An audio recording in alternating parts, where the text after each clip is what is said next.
Ooh. Straight to models, Chris. I'm I doing things. I can't be bothered. Sometimes I like to start on your face. Sometimes I can't be bothered, Chris. People want me to say hello. How are ya? Hope you had a great weekend. Early start on Monday. That's It's a right. lot of expectation. We started early. It's a lot of expectation from people. Who do we got? Plum Crunchy. T. Schmid. I don't know that Alex, I don't know that I can hold up to all that expectation. Omnistar, Austin, Augustin, Rattlecan, That Chai Cat, T. Schmid, Swifter Bear. I'm making yellow dudes yellow, yellow, yellow, doo-ba-doo-doo. Really happy for you. You're not, though. That's what's so great about it. I am, man. That's what's so great about it. You don't care. I think I need to adjust your camera. You don't care. No, that was a test. Oh, that's a really bright yellow. What is that yellow, Jason? Tell us, inform us, plebeians. Is that what it is? It plebeians? Plebs. Plebolians? Plebs. What am I looking at? Chris, did you hobby? Secret sauce warm yellow. My goodness. It's a secret sauce, chat. Secret sauce warm yellow. Okay, so it's warm yellow. Yeah. He just said that. That's exactly what I just said. But it's warm yellow. Warm yellow, yes, Chris. Warm yellow. And it was all warm yellow. T. Schmid. Chris, did you hobby this weekend? I did.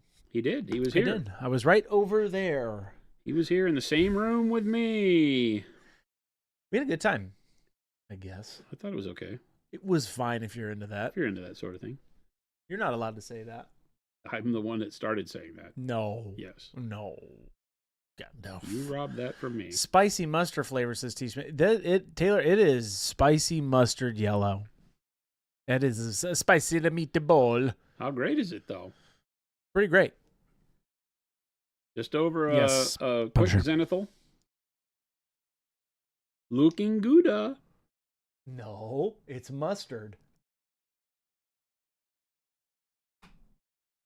Second. There you go. I did that one for the people. Oh, boy. It was all yellow. It's your tone. Jason, it is your tone, though. You know that, right? It's the tone. It's your tone, Jason.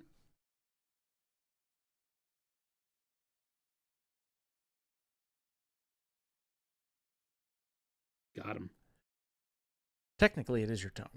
But that's, neither here nor there. That's what you like to say. Jason. If it's not here and it's not there, where is it, Chris? I was really hoping you were going to do a Dr. Seuss bit there. If it's not here or there, is it anywhere? No. Jason, what are we painting, though, today? We are painting some Oni Akashi. No. Now, I will say, what's your plan here? You're starting with yellow. That's pretty bright. It looks good, though, doesn't it? It does. I'm just curious to where you're going from here. Then I'm going to do red over the top. Okay. Our red is a crimson in the special sauce. Is it dark? It's dark. Okay. And so I'm going to spruce it up a bit by doing a yellow underneath, which when I put the red over the top will give us a really neat color. Okay. I'm excited to see it. Is my hope. Is it going to be like orangey? Is my hope. It'll be a little orangey. Or is it going to just really cover that yellow? It'll be a little orangey. It'll because the crimson is so dark, it'll be a little bit like I don't want to say brown because it won't be brown, but it will give life to the red, right? So whenever I do red skin, we spend a lot of time trying to make it look like it's not just a red leotard. Yeah. Red and any colored alien type skin is always hard to make look alive. Because you're painting it a color that normally you would be using to give it life, right? We use red on human skin tones to make it look like we have blood pumping through our veins. And so what do you do when you have red skin? So the yellow underneath will, as an underpaint, and doing it all, I'm committed to doing most of this army using the special sauce paints. I was about to ask that. Are you going to try to do this? And what's your goal time-wise? Is it something where you just want to go from unit to unit? I don't know. I mean, I want these to look really good. Yeah. Ooh, excuse me. But bless you. Mm-hmm. The I want them to look really good. So that should tell you something, because I'm not hesitant to just jump in and use the special sauce, but I want them to look good. You know what's when you say I want them to look good, what does that mean to you in particular? Well, I don't want them to be, like because we talk about that base a lot. layer dry brush. I don't want it to just be a super quick deal. Okay, I see what you're saying. saying. So I want these to look like I've spent more time on them than we really will. Oh, is the way to say that. That's a good way to put it. Right? Make it look like you spent more time on them than you actually did. Yeah, so it's that, it's like if Vince were here, he'd be like, this is hobby cheating. Right? We're going to use these paints in a way that allows us to cheat some color on the model in ways that kind of makes the techniques happen faster. You want to get them on the table. Well, yeah, I'm looking to show people why it is that we decided that coming out with a answer to contrast and speed paint is relevant and necessary for Procryl. Yeah. Because I'm going to show you the way these paints can work that is not just for beginners. Yeah. And this yellow is so good. It's very vibrant. It just works. Jason going to finish one by the end of the stream like Dallas says M3 Stout. No. Maybe. No, that won't happen. Because I'm not planning on just slopping colors on them. I'm planning on having it speed my process up, but I'm not going to just slop. Not that I'm just not that quick like Dallas is. Did you rattle can these? No. No, okay. I airbrushed them. Oh, okay, got you. Oh, even the bottom layer? The black and the white, yeah. Oh, okay. Wow. Okay. Yes, it's Conquest for somebody who's asking. This is our Conquest. Yep. Red Conquest Yoroni, the yellow, yeah. Japanese inspired demon faction, all yokai and Oni and things like that. So. Fior Horde, your alert interrupted my nap. Hey, well, welcome in. Good morning. Wake up! To all of you who are in Australia. Super duper, what's going on? Oh, Papa Chicken says, just got Wizard's Butt in the mail on Saturday. Love these paint.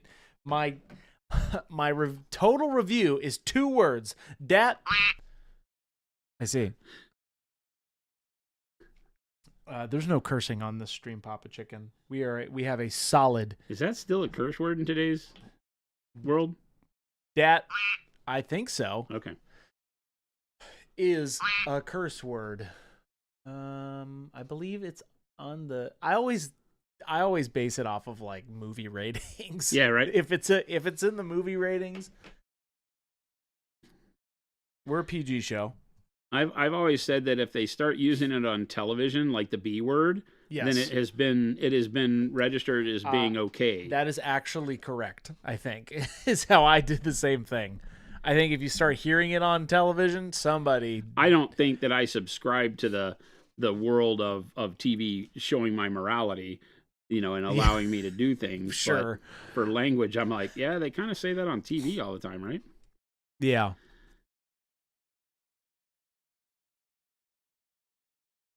Crimson says oh wow, I cannot pronounce some of these names. Oni Akashi uses the Ka Ideal card in the game. Yes. Yep, they do. Card. Okay. Yep. Akashi. What's up, Mo? I'm going to be doing them with the Kami. No, not Kami. Are these Kami? No, those are the Kamehameha waves. You don't know what you're talking about. With these guys. Kappas.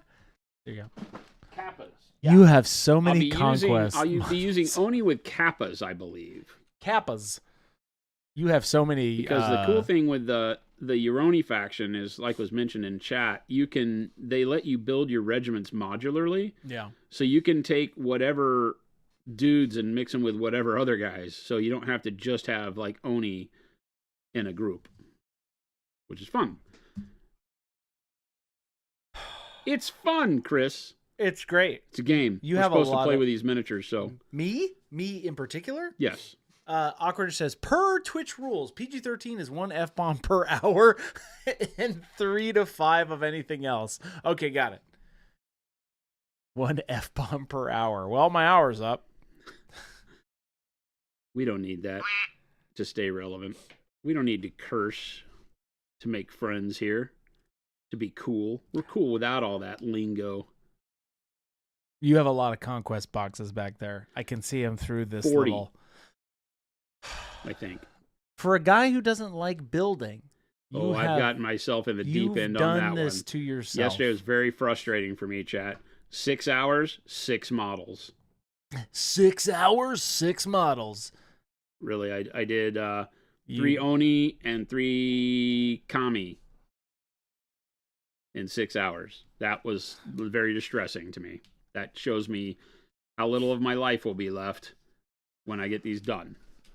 Mo says, the Oni look kind of cool. Oh, this is a great... These guys I love. This is a great question. Oh, those guys are fun looking. They're so rad. Can you explain... They're so rad. Can you explain the difference, Jason? That is, I like that big mask on his belly.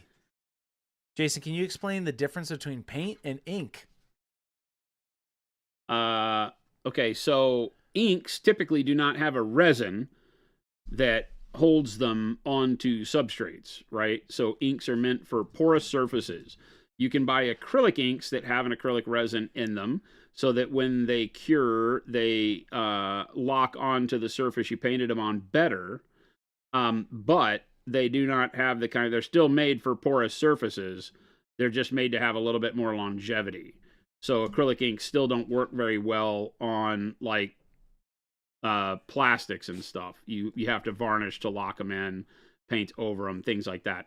So they'll tend to move around on the surface if you're not careful, re-wet, right? So if you paint with an ink and then you lay it down, you let it dry and then you go over the top of it with another color. Sometimes it'll re-wet the ink. It'll reactivate and blend the colors, move the colors around. So inks are not great to use until you have a really firm confidence in your painting skill and know, when and how to go over them, varnish, lock them afterwards, things like that.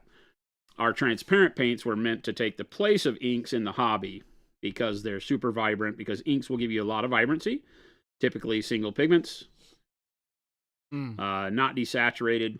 So you get a lot of color out of them, a lot of punch, and they're great for glazing in shadows and colors and tonal shifts in skin and such. So love inks, but they can give a weird sheen and they're just not made for modeling. They just aren't. And so our transparent paints we made for modeling. And Mo's asking, why aren't you airbrushing this skin if you're making them all yellow? Well, because I'm not wanting to get it on the armor. Duh. Yeah, Mo. I just don't want to get overspray on everything. I have to put my when using these kinds of paints to the fullest, you kind of want to be able to use them on all the parts, and it will slow you down if you were to airbrush this and get overspray on all the other stuff. Then I can't use the secret sauce on the other stuff because I'll have to go back and like black it down and then re-highlight it. So, it's pretty much a brush paint only if you want to use multiple colors. Does that make sense? Yeah. I totally understand. Welcome in, everybody. It is Monday, which feels like a Friday, which feels like a Monday. Why does it feel like a Friday? Because this literally got here. Honestly, this whole week's going to feel like a Friday.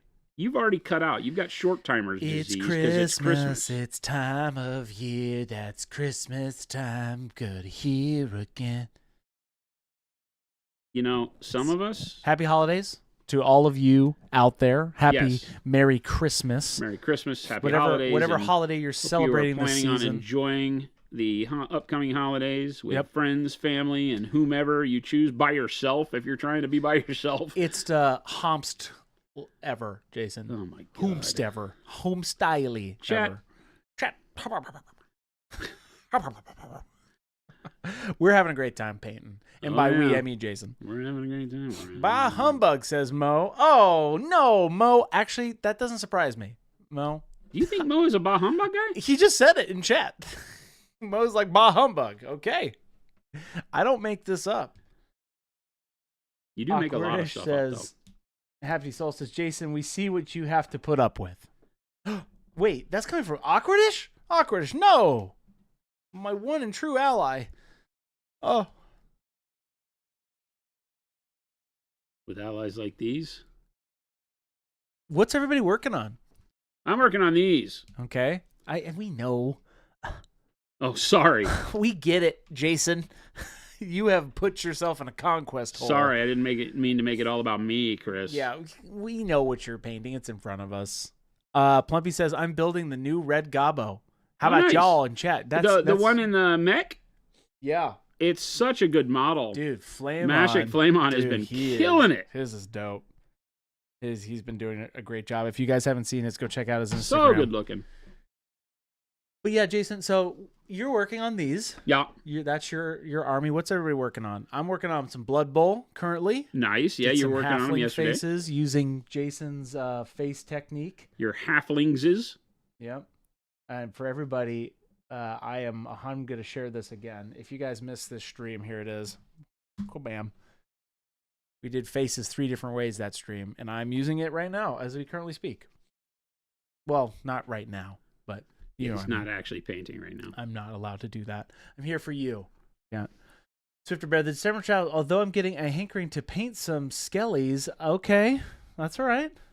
Unfortunately, I'm at work, so that thing, okay. Painting a boss rook tower, okay. MCP Web Warrior says TK. PK says I'm working on work right now. That's good. Keep on that grind. We don't want to get you fired. Carl says, I'm currently working on a new white scar on jet bike from GW. Okay. Wirehead, good afternoon. Pigment people. Okay. Wow. I'm just making sure I don't miss anything. This is Chris just trivializing all of your comments. Bald Man, we are working on Conquest today. These are Oni Akashi. Oni Akashi. They are some of the big melee brutes for the Yoroni army faction in Conquest. Last Argument of Kings. Nice. Ashley Moon says, I'm so glad you aren't painting the spider today. I have it right here. No. Do we have some arachnophobia in chat? I was just about to say, it's a beautiful model, but look away. If you didn't join us on the weekend, we started the paint scheme for the Uromago. And I am really liking it. It's super vibrant, which is why, and I'm doing all of these with our special sauce paints. Nice. So the Uromago is, I'll show you in a second. If you weren't here for the weekend stream, you missed it. We airbrushed them because I'm doing a lot of testing with these paints. You did that on Saturday. Yep. So on Saturday. It was Saturday, right? Yes. Yeah, because it was the day you weren't here. Jason, you tell me to go home. I do. And I went home. I didn't want you here. I mean, okay. That's not, yeah. There it is, Chad. A dart straight to the heart. Oh. That was a little rough. That was an arrow straight to it. Well, you're always talking about slings and arrows and nonsense, so get over it. I couldn't dodge that one. Get over it. And we had a lot of fun coming up with color scheme and starting to put the vibrant colors down, and it really just put me in a mood for doing this entire army fairly vibrant, like almost in a sense that and the demonic nature of them is keeps them very colorful, like posterized kind of colorful as opposed to desaturated. I'll let the armor and the terrain and stuff get desaturated, but for their skin and stuff, I'm excited to do some fairly punchy color. These will be a little bit more of a muted red. I'm not going to do like super bright fire engine red skin, but the yellow should punch it up a bit.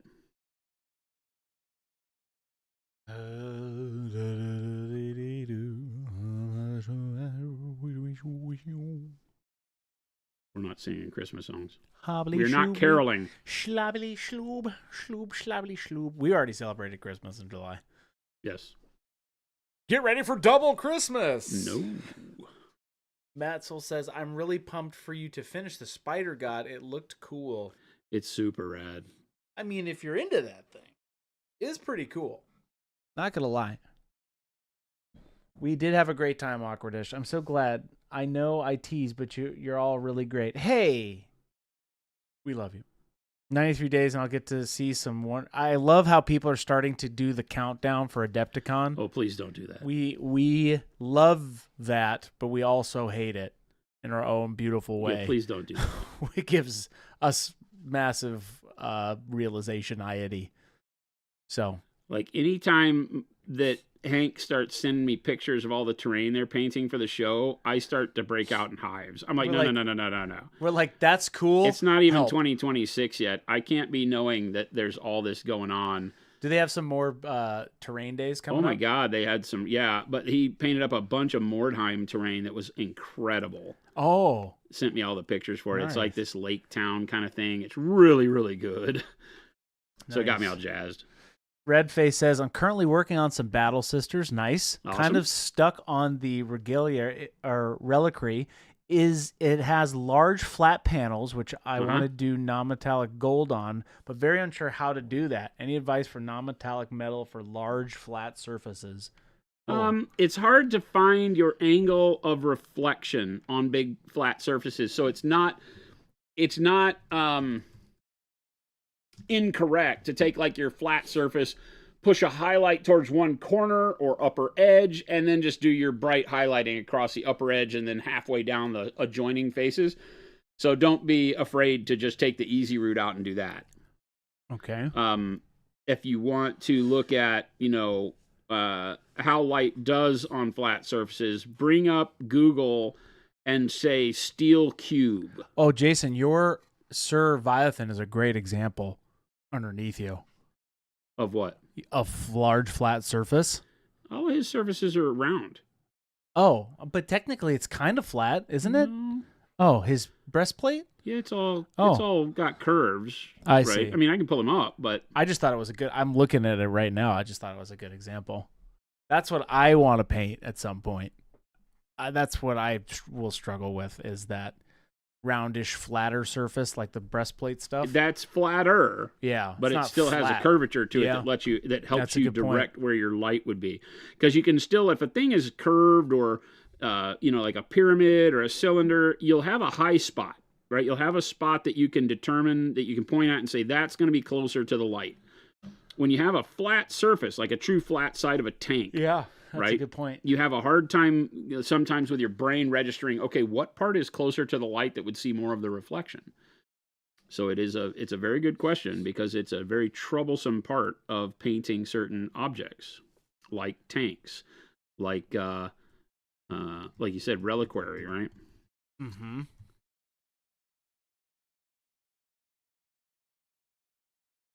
This is fun.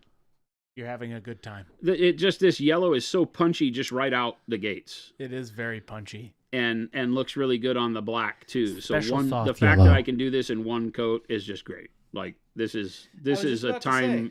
You're not really going back. Right? Oh no. Yeah, you're just going for it. You just go for it. I'm not using any water.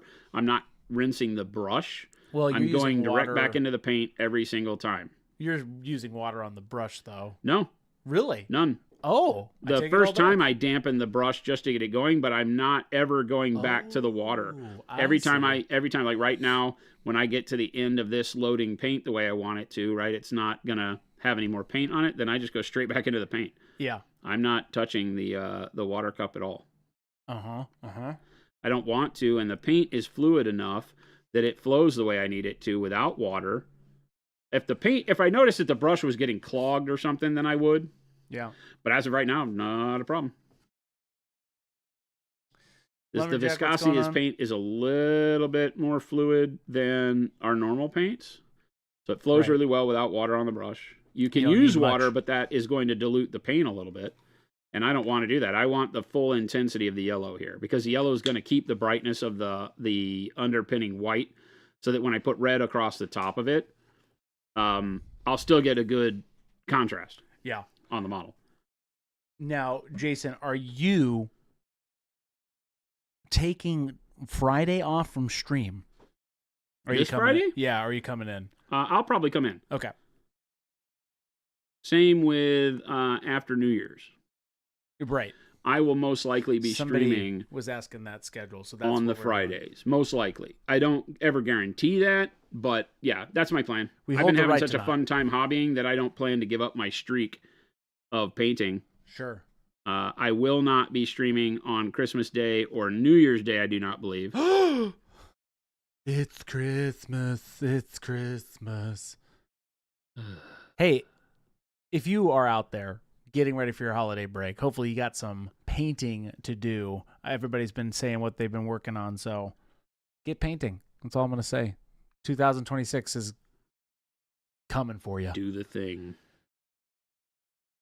You know what? 2025, man, long. What a long year, chat. We had a lot going on.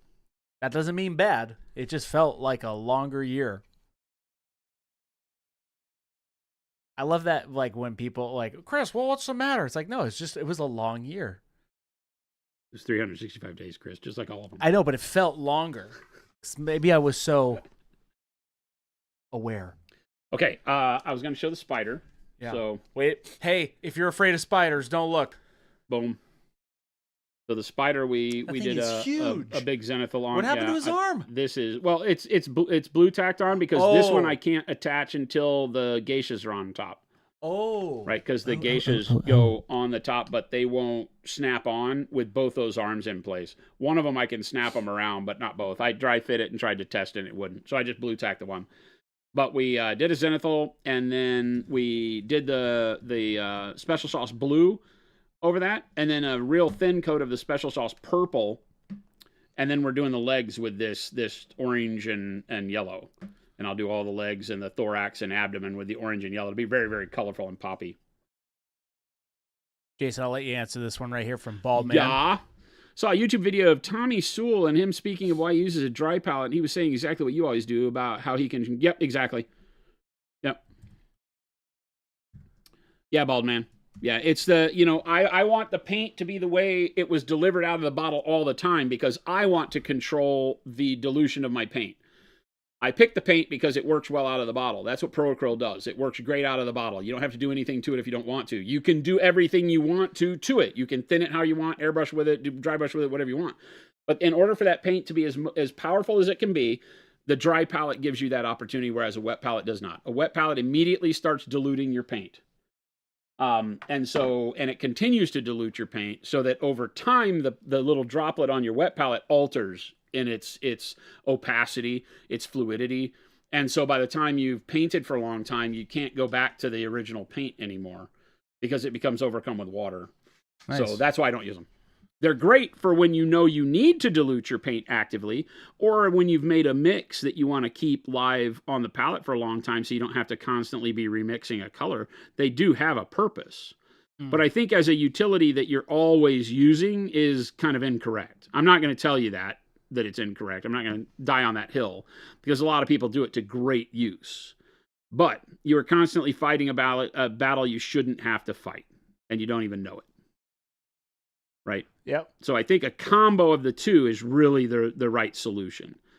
Have a dry palette for the colors you're using all the time just as they are, and maybe a wet palette to the side where you're using colors that you're mixing, or when you go to glaze and things like that, if you're used to doing that for your thinning.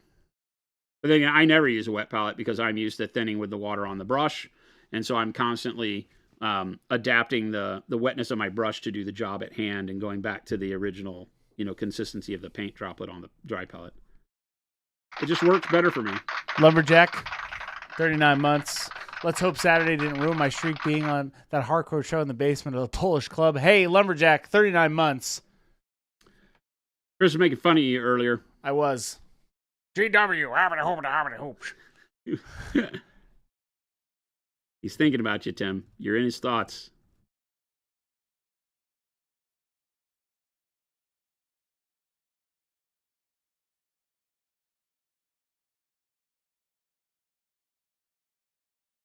I was painting with a wet palette, says over this weekend, and found my coal black continued to get too much water and stop covering as well, which was driving me nuts. Broke out the glass palette. Hey, that's kind of the whole point of what he was just saying, though, right? Yeah. I mean, you can't expect a paint to continue to be consistent if you put it in water.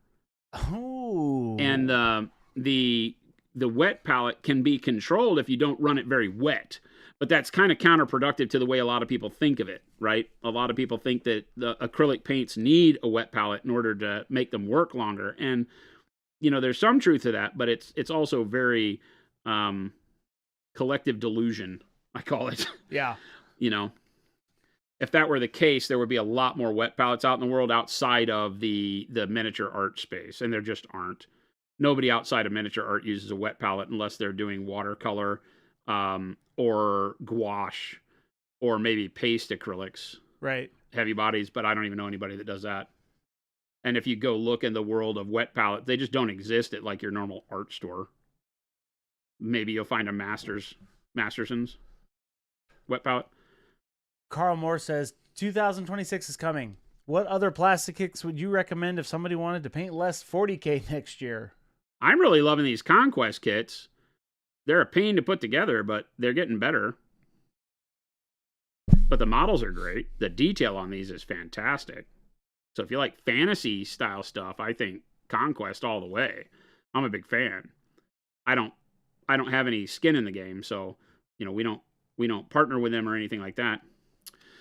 If you like stuff that is like 40K adjacent but isn't Games Workshop, there's a lot of people that make really cool stuff like RTLW, you know, some third-party casters and stuff that make really great sculpts that are like 40K characters. That's like our Sanguinius model and stuff like that are kind of like, you know, the legally distinct versions of those characters. Yep. You know. Yeah, they seem pretty cool though. Yeah. The quality, they're big too. Conquest they is contacted big. us. Artel did. Oh, okay. He contacted me saying really? how awesome it was that we did a video, and they saw our video with the orc. Which one? The really? bus that we just did. Oh, dude. Okay. Yeah, so they're going to repost that. Oh, because cool. they were so stoked about it, and they want to do some stuff with it. So we might paint more with them. Yeah, I mean, you also did the Sanguinius, didn't you? Yeah, I didn't show them any pictures of that, though. Oh. We haven't done any videos, so they probably saw it on YouTube, I think. Oh, well, they saw streamed. a link that somebody else posted, and I think somebody posted in like their Discord that we had painted it. Yeah, I see. Or in one of their social channels. Right. And so they found us that way. Oh, that's cool. They make good stuff. Yeah, they have really good casting quality. Their resin is fantastic. I thought, yeah, at first I didn't think it was resin. It was that Sanguinius you built felt like it was plastic. Yeah. Yeah, their resin's super clean, goes together well. But again, a lot of their stuff is that same sci-fi or fantasy aesthetic that follows the Warhammer world, because they make like proxies. Yeah. They make some pretty cool proxies, but if too. you know, I just ordered a bunch of Victrix Crusaders, you know, for like Middle Ages, Dark Ages, fantasy, not fantasy, like historical wargaming. That's like knights on, you know, cavalry and stuff like that, Saxons and Normans. So I ordered a bunch of that from Victrix that are like 28mm historic knights. Oh, that's cool. That's a lot of fun, because there's some really cool games out there. It's kind of like Bolt Action. There's a lot of really cool rule sets for those, and you can use one set of models for historics for lots of game systems. Yeah. So you could. So I got that. I bought some Victrix models. So for 28mm knights and stuff, they're not super highly detailed, but they're fun models. They still have a lot of character and are fun to paint. More akin to like Reaper models and stuff like that. You know, like the standard like D&D flair.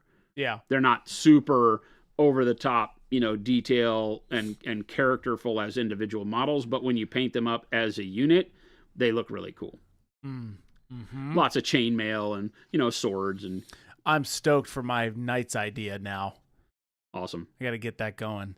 Lumberjack says, Fuse, I found a girl who's attracted to my grill. And even has one herself.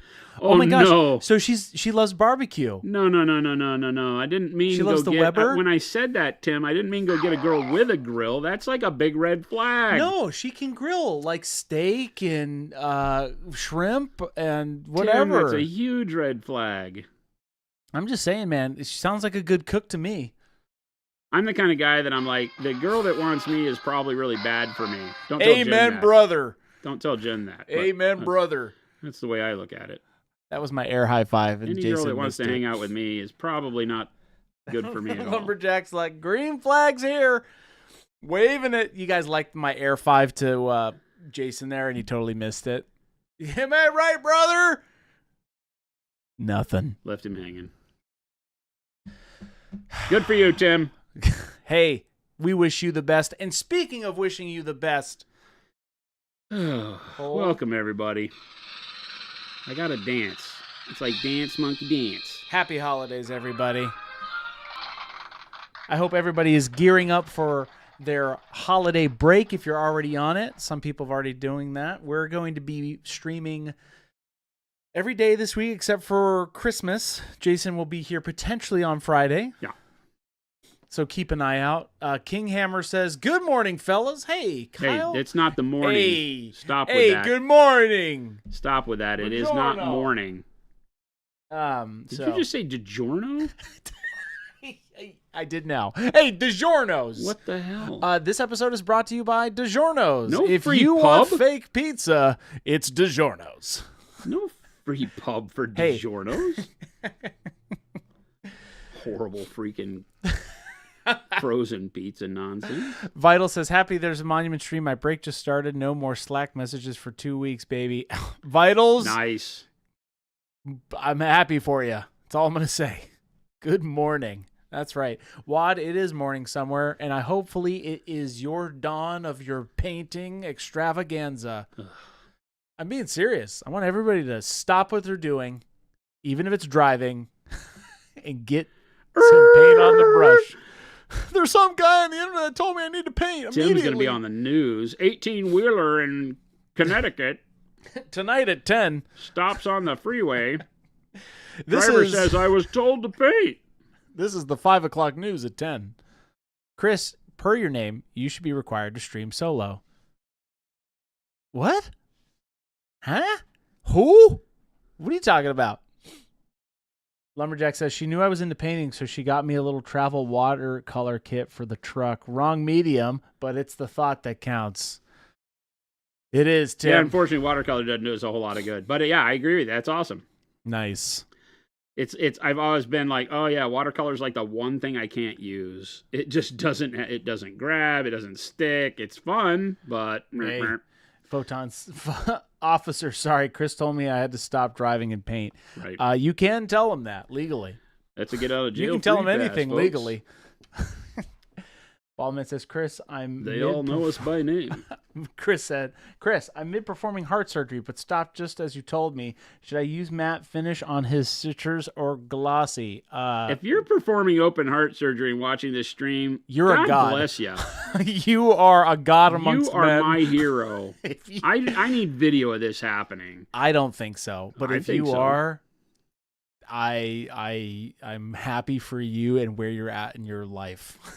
If you're able to listen to stream, that is some multitasking at a absolute angelic level. I feel like at some point, if you're that kind of a surgeon, you are doing whatever. Like if you're listening to, I don't know, Slayer, something, you got to be. It's an art for them, right?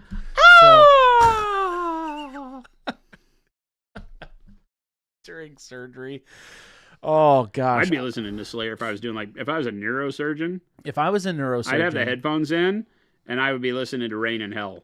If I was a neurosurgeon, I would be listening to pretty much everything on my Spotify rap because I wouldn't change my whole vibe.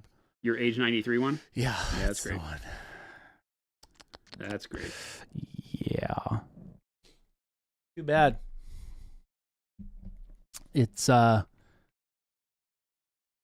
I don't know where I was going with that. No, we don't either. I might have. That's pretty normal for us, though. I might have gone to another planet just now. Another planet? Speaking of planets, I won't do it. You can't. No, I won't. Who's painting right now? Me. X up in chat if you're painting immediately right now. I know. Somebody throw an X up for me. Let's do it. There it is. Blam. Nice. Ballman for Jason. TK. The Grand Deceiver. Lumberjack. Yeah, assembling counts. Ronan. Okay. Well, there's so many people painting with us. Cat. Oh, Wad. Oh, it's a 0. Oh, Wad. You'll get there. Why assembling? Yeah. Why? Tomato, right? Painting, assembling. It's all the hobby. You got to do one before you can do the other. And Jason has put himself that God, I got to put stride. some models together. Anybody want to fly down here to Phoenix and spend the holiday with me putting models together? I'll buy you pizzas. Going once. Going twice. I'll keep you company. and we can have a great time together. Super Duper said, I'm looking for my Tamiya bottle. Why are you not looking for your Pro Grill bottle?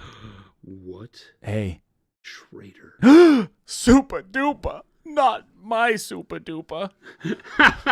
No, hey. Not as long as you're my painting, Super Duper. as long as you're painting, we don't care. We just hope that you're painting and also using Pro Grill because we like you to use good stuff. Wink, wink. Nudge, nudge. He makes good stuff. I'm not going to lie. Hey, we make all right stuff, all right? And by all right, I mean that's my top compliment I give anybody. You're just all right, kid. You're just all right, That means kid. if you get that from certain people, that's like top-notch compliment. Jason does that to me. You're okay, I guess. You're just okay, is what he says. No, that's what you say to everybody. I am just 50-50. Yesterday, okay? as a matter of fact, you told everybody in the room, you guys are just okay. It was like, oh, I wow, love giving what crap a to my backhanded coworkers. compliment. Hey, you guys are fine. Just fine, okay? You guys are fine. I might be there right after Thanksgiving, too. Would totally hang out and build stuff for you. Thanksgiving is so far away. Awkward-ish. Jeez, man. That's so far away. It's like a year. That's so far. I have way more models than I can wait till Thanksgiving to put together.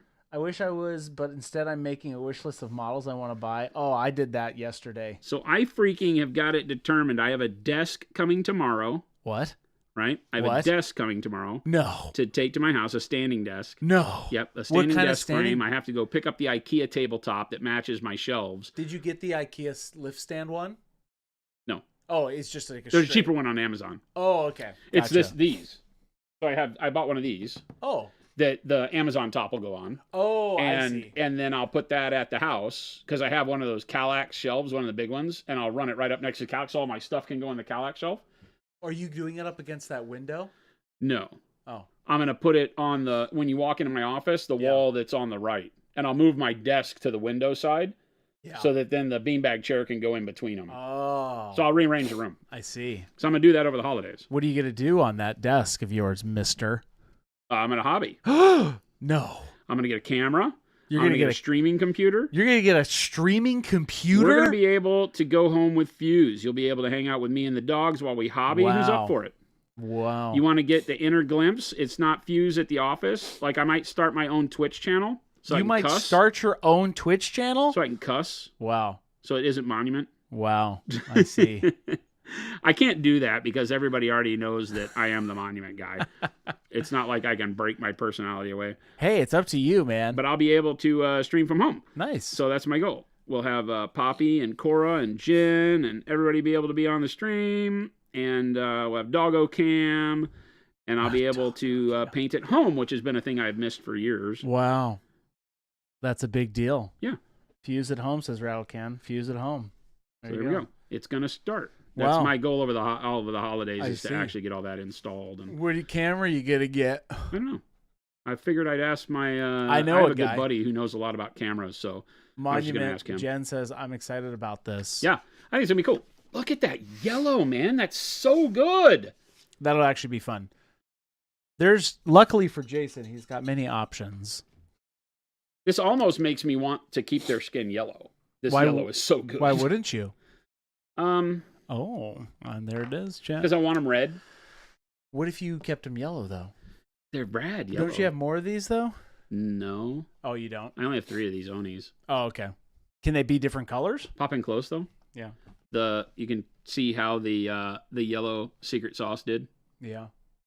Very nice. It works so well. No staining, no splotchiness, and I didn't. You saw me. I'm not fooling you. This was just slapped on. But I want you to look at like the open area of the calf muscle. There's no staining, no splotches, no big drips or droops or anything like that. Look at how smooth that is. Yeah. Right? Of course, we get a little bit of greening over the black. That's what yellow does, but that's what I want. That's so good. Yeah, it is so good.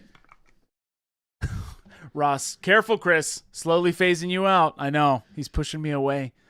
No, Beldman, and I put them on really thick. I hope that you're paying attention because I'm slopping it on there so that it acts the way it would act for anybody. I'm literally dipping it into my pot, which I have these test pots that we use, right? And onto the model. I didn't wet the brush at all during that entire time. I just slopped it on, and it worked great, like a champ. So I'm gonna let this dry for a minute. The therapist said this day would come, Ross. I'm ready for it. You know, the speed paints look really good. Hey, they look like something. Wait, those are the same guys? Oh, those are not. No, these are not the same guys. Okay, all right, okay. Jeez. Give it the program. I don't know what to say. Give it the program, Christopher. Get with. What does the mini therapist recommend for you, Chris? What does the mini therapist say immediately right now? I'd like you to talk more about that. Oh, I'm so glad you mentioned that, mini therapist. I'd be sad. Mini therapist, I'm sorry he calls you mini. It's not that you mean anything less. I see. Jason, will you let me remote into your stream from your house? Never. From my house? Not in a million years. What? You wouldn't do that? Not in a million You years. wouldn't let me do that? No. I could remote in. No. You won't let me do it. We could paint together. Well, no, you could do that. That's what I'm saying, man. I could paint it. I could literally paint with you. Well, yeah, if what you want to do is like hang out in a hobby. I thought you meant like take control of the stream or something. No. Not in a million years. No, dude. That's what you threaten all the time. I could still produce from my house. He's pushing me away, chat. Don't push me away. No, that would be fun. I could totally do it. I have a whole studio at my house. Sometimes we just need time alone. Okay, you heard him, chat. He doesn't want me. He wants. I'm not saying that we can't also be together. I'm just saying that maybe we just need some space. Why? It's not me. It's you. Maybe we just need some space to figure things out. Welcome in, chat. It just got a lot darker. I'm so sorry. Today we're painting, and I hope you are too. Getting ready for your holiday season with loved ones. Painting. You know, that kind of thing. Today we're painting Kleoshinakis. I don't know. We're painting something. These are kami. And yeah, it's been real. Now you're using these. They don't have the red skin, so you're doing something different with these. This is just Shadow Flash. Just straight up. Shadow. That's the special sauce Shadow Flash. Huh? Nice. That looks okay. Yeah. Okay. This is an older version of the special sauce. So I have multiple versions of the medium in with the paints here, and this is the oldest one. So Shark says they'll all work a little bit differently, but they're still going to play fine. Brush question. Huh? Brand new small synthetic dry brush, and after one coat across 5 guys, I feel like the brush is dead already. Pressing too hard or totally normal? Keep going? ? What kind of dry brush? A domed or a flat? Dry brushing is a very tough thing on brushes. They will deform quickly when dry brushing. You know, also, if you look at how Jason dry brushes, I bet you, if I was a betting man, you're dry brushing too hard. Well, I don't like saying too hard, but you're right. You're probably light. Pressing too hard in regards to what you could do by pressing lighter. You do not have to attack the model as aggressively as you might think. Yeah. So a lot of people just push too hard. Super Duper says, how many special colors are you guys planning on releasing on your first batch? 12. 12? There'll be 12 initial colors. At Adepticon, my plan is to have 12 for sale and 12 to show. There'll be the second set colors there to demo, so you'll be able to play with them, but I don't commit to producing the second 12 on that release date. I just don't think production has enough time to do that. It's coming up way quick. It's like 3 months, and so we'll barely be able to get the 12 done in that time. But yeah, we'll do that. Shark says, round dome brush, also a cheap brush set. Oh, okay. Yeah. I mean, you know, quality can count, but dry brushing will beat up even the best brushes, right? I don't get through too much with our brushes before they start to deform if I'm really going to town. Yeah. But yeah, try using a lighter brushstroke on a test model and see if you can get the same thing you want done with less pressure. Papa Chicken says, did I misunderstand? I thought the sauce was coming out as a medium. It will have a medium available at the same time. Mm-hmm. At the same time, Double T. Yeah, 12 colors and the medium will come out at Adepticon. That answers your question, but too. But no, we're doing full-on colors with it. You'll be able to get these, well, some of these colors. Shadow Flesh will be one of them. This color that I'm doing here will be one.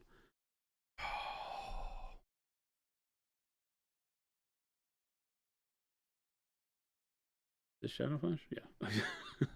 I'm like, is this Shadow Flesh? What color is their armor going to be, you think? These guys black. Oh, black. Okay. You are going to absolutely blow black a gasket when you see our black. Is the black coming out with it too? Yeah. With the first 12? Yep. Oh, shit. Yeah, black will be part of the first set. You are going to blow a gasket when you see the black. It is amazeballs. I have this is a test model that we've been slapping all sorts, but if you pop in close, yeah, and you check out that leg. Actually, I'm going to zoom in. Yep, there it is. But pop in close, like super close. Right? And the helmet. Yep. Mm-hmm. I got the blue tone dialed in with it, so it is like a dark iron almost. Very nice. That's one coat over white. Yeah, look at that. So we'll play with that. Yep. Yep. Very nice indeed, Jason.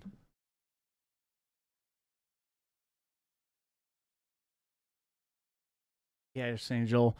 Yeah, that is not sexy time blue. Man, I have something in the works for you guys, don't I? Wink, wink. Nudge, nudge. I'm so excited for this year. He's got nothing. I have a huge announcement. It's not nothing. even funny. Massive announcement. I mean, he may have a massive announcement, but I do have I do. Yeah, it's massive. I would just mark your calendars down. It'll be sometime early April. That's all I'm going to say. Just, I would just make sure I'll be out of town, but I'll say something on stream. Jen, could you book a flight for Jason out of here? Jason has to go to the EU. Oh, perfect. When? Right? Jen, I think April 1st. April 1st. Oh, what a coincidence. What a quinky dink. Jen, if you're out there, make sure he's gone. Oh, yeah. Cool, man. Do-do-do-do-do-do. Ronan, are you pregnant? Yes. It's a beautiful baby boy. No, I'm not. Bigger than pregnancy. What? Bigger than you being pregnant? Yeah, you being pregnant would be like worldwide news, by the way. So get ready. April's going to be bigger than that. I'm going to say, wow, this is Chris real. is pregnant with the best idea ever.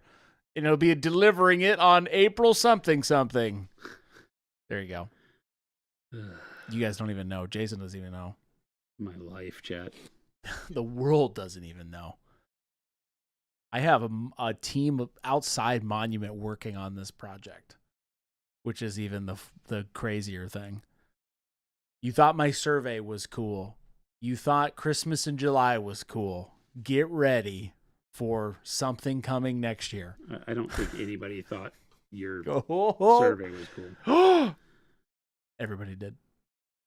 Chris is turning 21 in April. Big part. Hey, I have reverse Benjamin Button disease. So that's just living. Chris is releasing Pink Plaid and Olive Flesh 2.0. Could be. Just this whole year, chat, our 2026 is the year of surprise. How about that? So you have to be around. You got to tell people, because we're going to just start laying stuff on you during stream. That's not true at all. Oh, it is. Oh, it is. We have a lot of big stuff coming. I know. So you have to be around for stream to catch it all. We're making that a very top priority here for us. Tell your friends. Tell our enemies. Tell them to fear us. Tell everybody. Do we have enemies? I don't have any enemies. Well, I do. It's called the chat.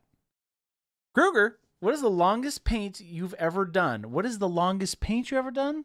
What does that mean, Kruger? You mean paint job? I bet you that's what you mean.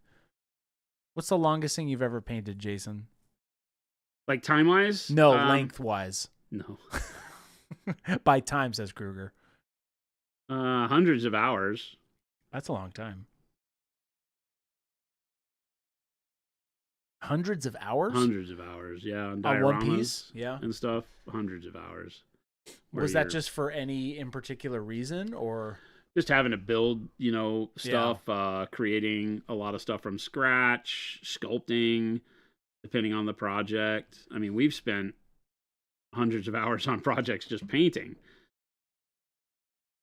That's true. When you want to think about, maybe not hundreds, but on stream, there's been projects that were, I guess most of those were like multiple models though. So I guess that didn't count. I don't think you've worked on something on stream for 100 hours. No, because I think of it in terms of man weeks, but our week here is really only 10 hours of painting. So you're probably right.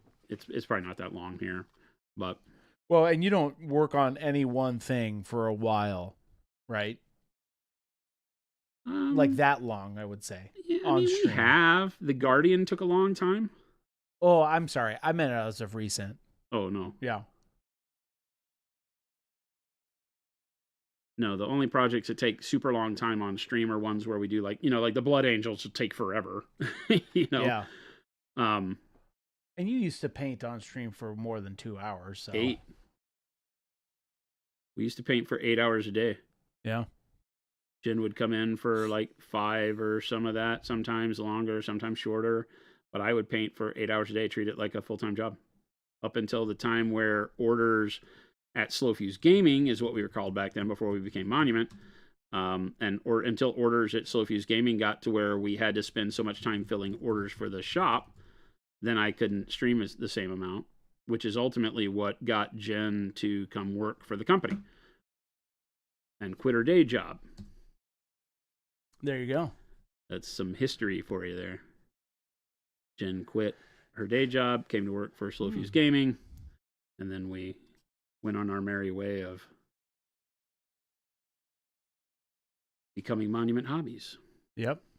Arlen says, if I got the new special sauce medium and mix it with Shadow Flesh, would it be the same as buying the new Speed Paint Shadow Flesh just pre-mixed in a bottle? ?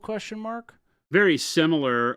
Obviously, the colors will be slightly different in their premixed form because we are, in a lot of cases, using fewer pigments in these. Yeah.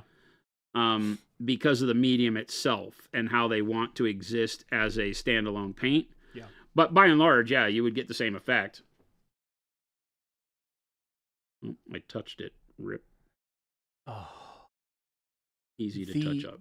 Easy to touch up. TK says, do you find it helpful to put a timer on your projects to get things done? Nah. I'm going to put a timer on these projects for Jason now. No, he's not. Let's get going on this, bub. No.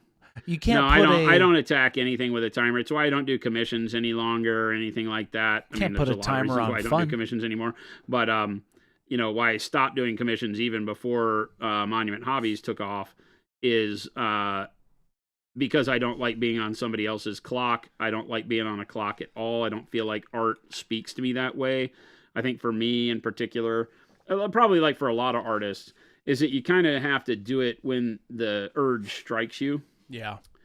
And if you're forced into a situation where it's like, oh God, even if I have to paint for 8 hours, like if, here I come and I paint on the stream for 2 hours a day and that's my job. And that's fine. But I still get to do whatever I want. I wouldn't like to say, oh, we got to have that done by Thursday. We got to have that done by Thursday. We're not finishing anything by Thursday. Hey, we got to get that done. Yeah, you can't put a timer on fun, right, Jason? Right.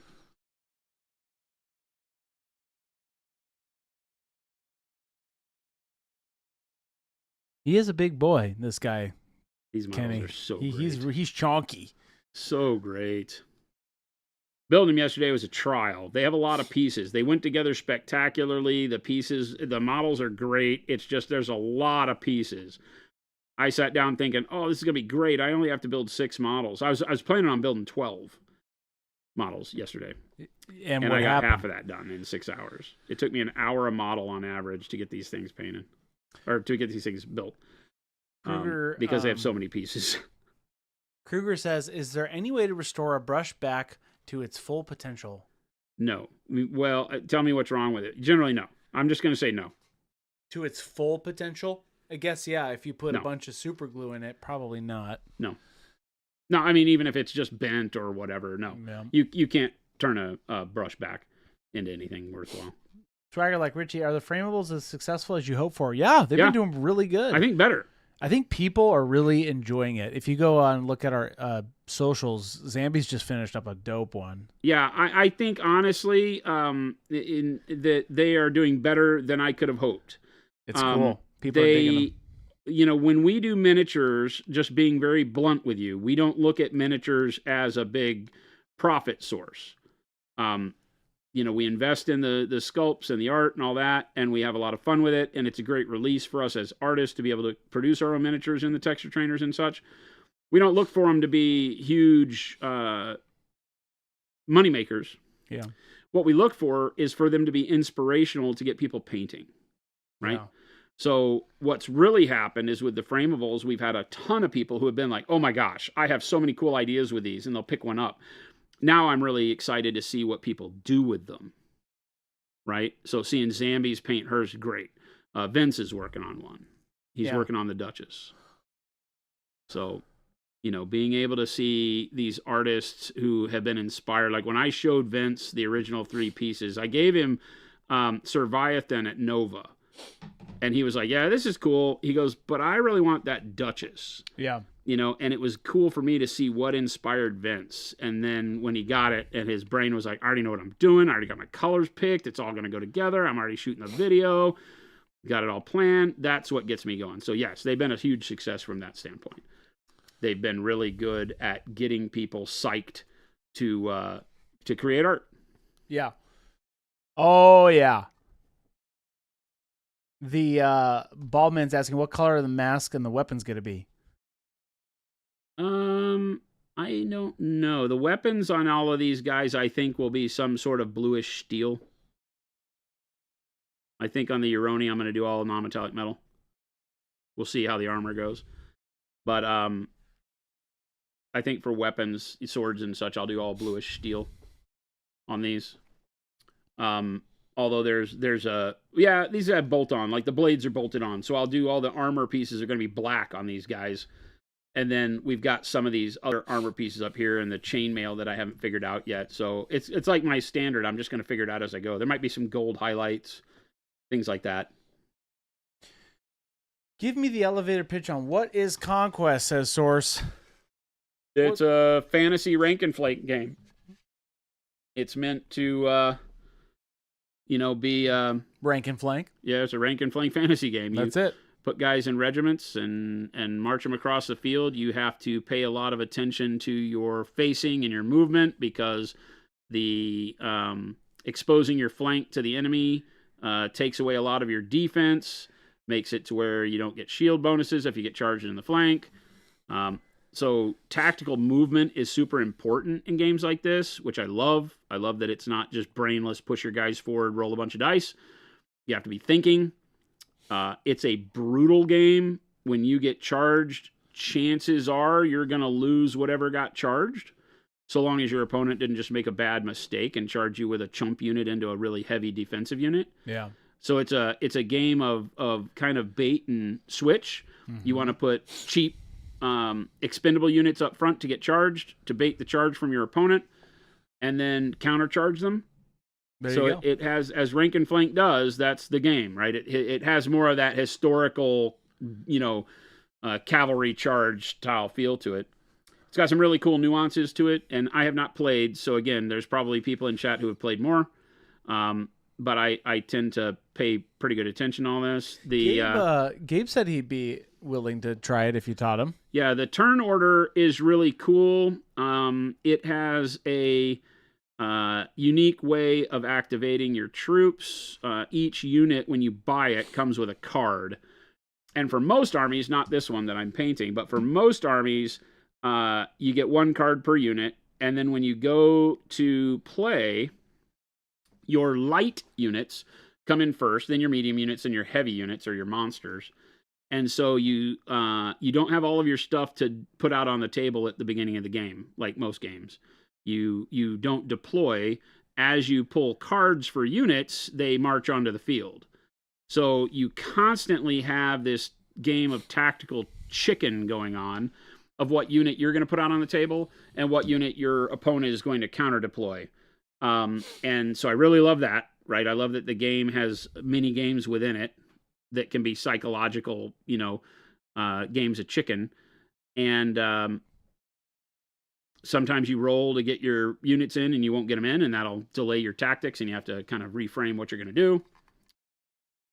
And it gives you all sorts. And then when each round, you build a deck, and you get to know what you are going to activate when. So it's not random. You build your deck of cards out of your unit cards, and then your deck you choose, so you're going to know what you're going to pull first and what's going to activate first, but you don't know what your opponent's going to pull. So it kind of locks you into a battle plan that you're hoping gets to work, but your opponent might choose to flip a card first. You then roll for initiative, basically. And whoever goes first flips a card, and they know what it's going to be, and they flip a card, and they could flip a card that they can't activate because the unit's not on the table, so they could stall you. They could go first and not actually do anything. And it creates a really neat interplay of activation of units and how that affects your tactics. So got some neat components to it. Oh, the Tapo Jackson. Hey, thank you so much for that sub. That drum beast kind of looks cool. Oh, yeah. I'm looking at the big Brontosaurus and all the T-Rexes for the orcs are rad. Those are orcs? Yep. That's the orc. The Wadroon faction is orcs, and they ride dinosaurs. So they're orcs ride dinosaurs, and they're rad.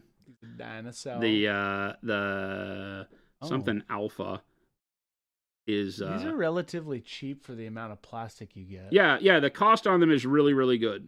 No free pub, but they're priced competitively in the market to be able to build a tooth. I mean, right now, if you go on their site, and again, I have no skin in the game. I don't get anything for saying this. We're not sponsored. We're not teamed up with them or anything like that. But right now on their site, they have 2,000 point armies for like $600, $599, and they're free shipping. You can buy this to the U.S. And I got mine in a week from Greece. There's two long. This long neck's got himself a beard. So 2,000 points for $600, and the scale is nice. It's 38 mil scale, so the models are pretty big. I dig it. I did not like all the aesthetic of all the armies. I'll be very honest with you. I did not speak highly of this game and its aesthetic early on. I didn't like the way the artwork for the game has always really, really been dope. Like the hand-drawn art. But the models never really lived up to the hand-drawn art excitement, and so I never bought into it because it just wasn't really cool enough for me to want to focus on the models. They have since changed their plastics manufacturer, and now I feel like the plastics, like these Oni, do the art real justice. Like the art on the box is almost not as good as the models in your hand, and that's saying something. So John said, just started using the expert acrylics last night for my dark water blight nights. Oh my goodness, they're vibrant. I'm in love. Yep. Did you start painting did you build the Tengu Bushi? No, that was my other boxes I was going to build yesterday with the Tengu. And it takes a long time to build them. There's a lot of detail. Tengu Bushi. There's some cool stuff. Tengu Akashi. Some cool stuff. I'll give them that. Hey, sure. Yeah. So the armies are really cool. Like I said, if you're into fantasy and you like rank and flank games or would like to check them out, I think this is worth your while. They have a really, really cool world building going on too, so the lore behind it is really fun. Interesting. I'm not a lore hound, but I like when a game has attention to lore because it can make me read an army and want to buy the army just because of cool stories, like the Blood Angels, right? Yeah. And that means the world to me. And they've done a lot of paid a lot of good attention to their lore and building a world. So kudos to the gang at Parabellum. I think they've put together a really cool world. And miniatures and rules to back it up. You can play also with the same exact models in Skirmish, called First Blood is another game, and they're redoing the First Blood rules right now. Can you use anything in First Blood? No. Oh. What do you mean? Other models? It's not model agnostic. No. You still got to use their models. Are all of their units in First Blood? Except for monsters, yes. Oh, okay. I see. That's why they come on round bases and the square. Now I've glued these to the square because their feet didn't fit on the round. Oh, But yeah, when you buy the skirmish boxes for First Blood, they usually have big brute models like this in them. okay. And that you would play on the round base, not regimented up, and it has quicker rules, fewer models. So Yeah, they give you different ways to play the game, gotcha. Okay, which is very fun. the more you know. Anyway, no free pub. No free pub, except for all the free pub. I'm really psyched for it right now because Rule of Cool, it's got me jazzed about the models and painting, and so I just ride that out. The bone golems kind of look dope. I'm looking at some right now. Yeah, for me, it was all the spider. Yeah, the spider's cool. It was the Jeromago. It was the model that I saw on the internet, and I was like, "Who the hell makes that? I need that to paint on stream." And then when I saw it was Conquest, I was like, "No way." The long neck's kind of cool. No free pub. Website is not mobile friendly to see the models. No, Oh, is it not? it might not be. I don't do anything on mobile. He's all mobile. I hate my phone. Wish you didn't have to have one. I'm a desktop bro. A desktop bro. Speaking of desktop, The rest of the world bros, does 70% of their shopping from the phone. I do exactly 0 shopping from the phone, all on my desktop. Yeah. Yeah, it's crazy to see. A lot of people are switching over to YouTube TV, which I thought was interesting to watch content. Yep. Specifically, I'm not talking about sports content. I'm talking about all content, which is interesting. I don't really watch TV. I have YouTube Premium. Right. And so I just find all my content on YouTube. And then put that on But the it's TV. not really TV. Do you put it on TV? On Yeah, your TV? Well, my TV in like the exercise room has got YouTube on it. And so Right. I will load up my playlist on my desktop. Then I can go get on like the bike. Yep. And then just hit my playlist and watch YouTube while I ride.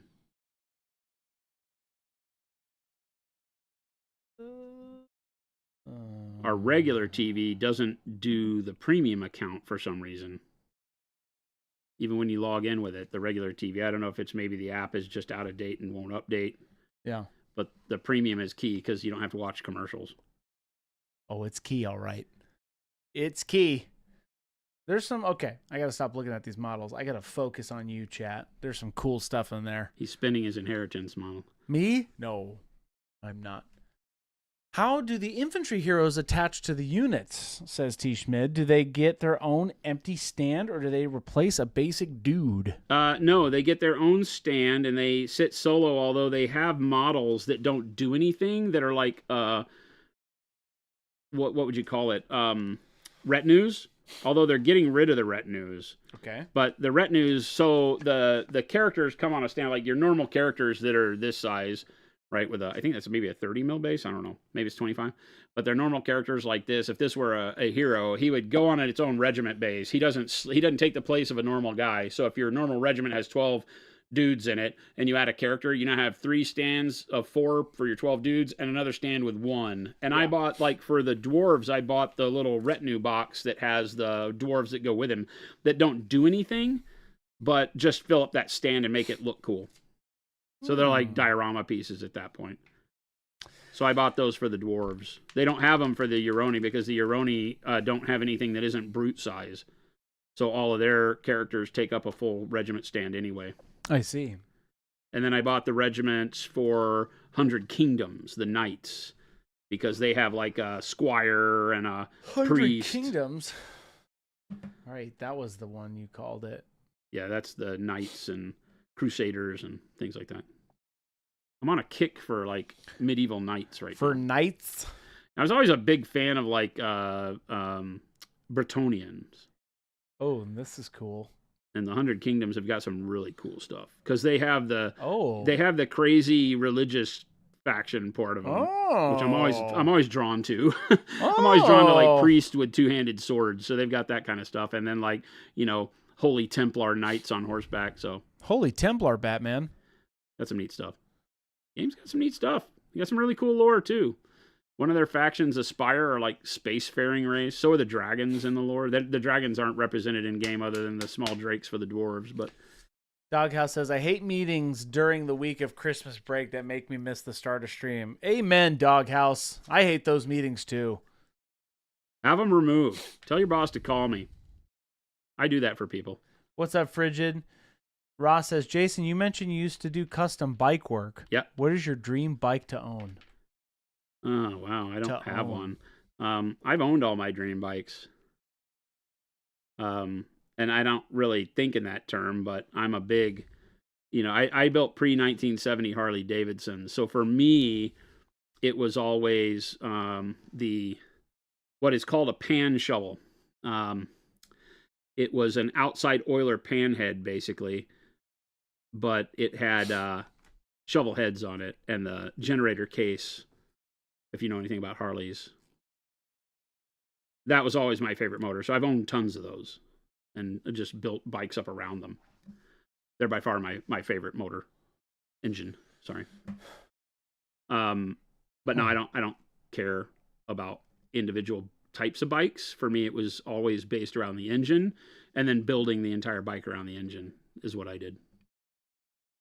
There's a lot of cool stuff, Chad, on that.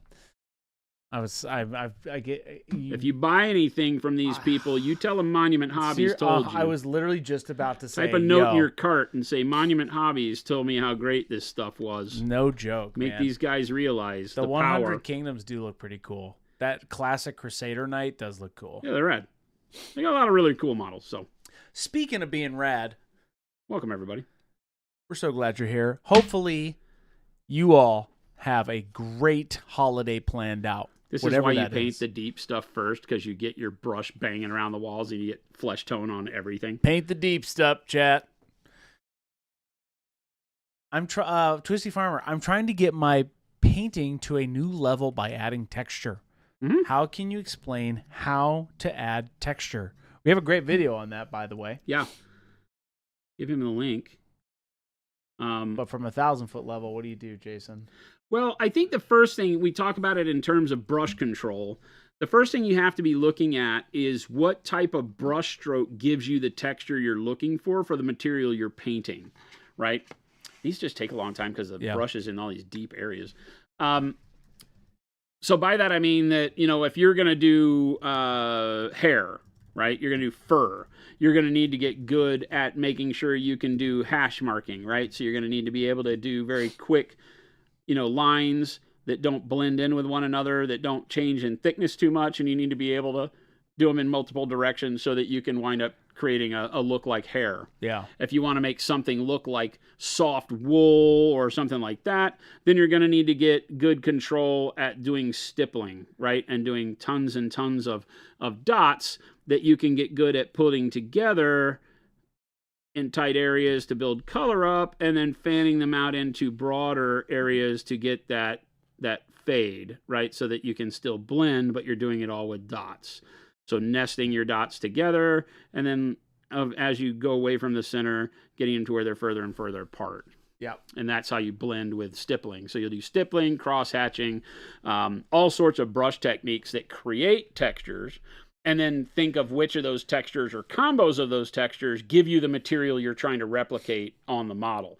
Because texture in and of itself doesn't tell a story. It's only when the texture makes the brain think of a particular material that it starts working. Right? Mm-hmm. So learn the brush strokes that create the texture, and then start looking at which textures give you the thought of that material. Cotton, cloth, heavy cloth, steel, all of that. I need to reshake this up. Shake it up, Jason. Shake it up. Good stipple blends are having texture and are super yummy. Oh, yeah.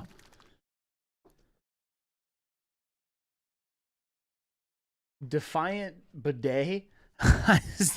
Defiant Bidet. That sounds like a nightmare. That's what I've seen that movie. It ends horribly. That's a funny name. I think that's how you spell bidet.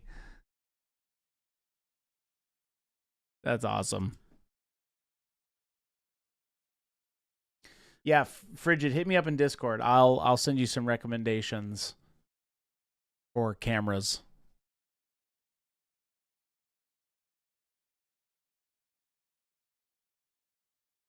Pro Krill is the best snack on earth. Low calorie, makes things colorful. Hey, balls, don't eat the paint. We appreciate you. We wouldn't know. We tell you the not right to answer. eat it. We would not know. Jason, can I on record get? Never mind. I take it back. What? Nothing. I take it back. I was gonna Paint ask is you. delicious. Like that? No, I was gonna say, have you ever tasted the paint? No. Gross. I accidentally I don't lick did. my brush. I accidentally did when I had a huge clog in my airbrush, and I had forgotten to clean it out, and it spewed back in my face. Oh, no. 100%. And I was also trying a higher PSI on it. Totally backfired. Good story, Womp, right? womp. Good story, right? I mean, if Like you're my into little that sort of notepad. thing. You No, guys I like- can't remember it. I mean, I'm sure that I have tasted paint because I have been painting so long that I'm sure there's a time in my life where paint has accidentally gotten in my mouth. No, Gandalf. No. It has to have been. No, Gandalf. Has to have been. No. No. I mean, in my time painting motorcycle tanks, No. and fenders and things like that, I'm sure. He's But lying. no, I do not lick my brush. He's to heck not with a all that crap. Paint licker or a brush slapper or a... There is no reason to lick your brush. Brushes go to points without your tongue. Papa Chicken says, Jason, have you ever drank from the wrong mug? Never. Not once. You can't mix that up, Papa Chicken. Not once. If you make the conscious decision to put your coffee /tea /whatever mug near your paint water, you are playing with fire. I don't even understand that story. I don't either, but it happens to some people. So just be careful out there. Be careful out there, Chad. Never have. I keep my water over on the right and my paint cup on the left, but even if I put them on the same side, I would not ever grab that paint thing and actually put it to my lips. Wad says, I've definitely accidentally sprayed myself. That means two things. Gross. Wad, you're fired. You're banned. Sorry, that was it for you. You buried yourself. Can't do the time, don't do the crime. That's what I'm saying, Wad. And my cups always have a straw. No straw, then it's the wrong cup. All right, if that's the only way, if you I forget still a think straw you're doing one it day, wrong. I if you- still think you're hey, doing it wrong. hey, if there's no straw in this cup, I don't drink from it, right? I still Anna. think you're doing it wrong. You're playing with fire. That's like, Your brain knows which one you've been sticking the damn paintbrushes in. That's like It knows it. That's like toasting a bagel in the bathroom. You need to go to therapy if your brain is trying so hard to wreck your life that it's making you drink the paint water. Hey, if it's no straw in there, I'm just saying.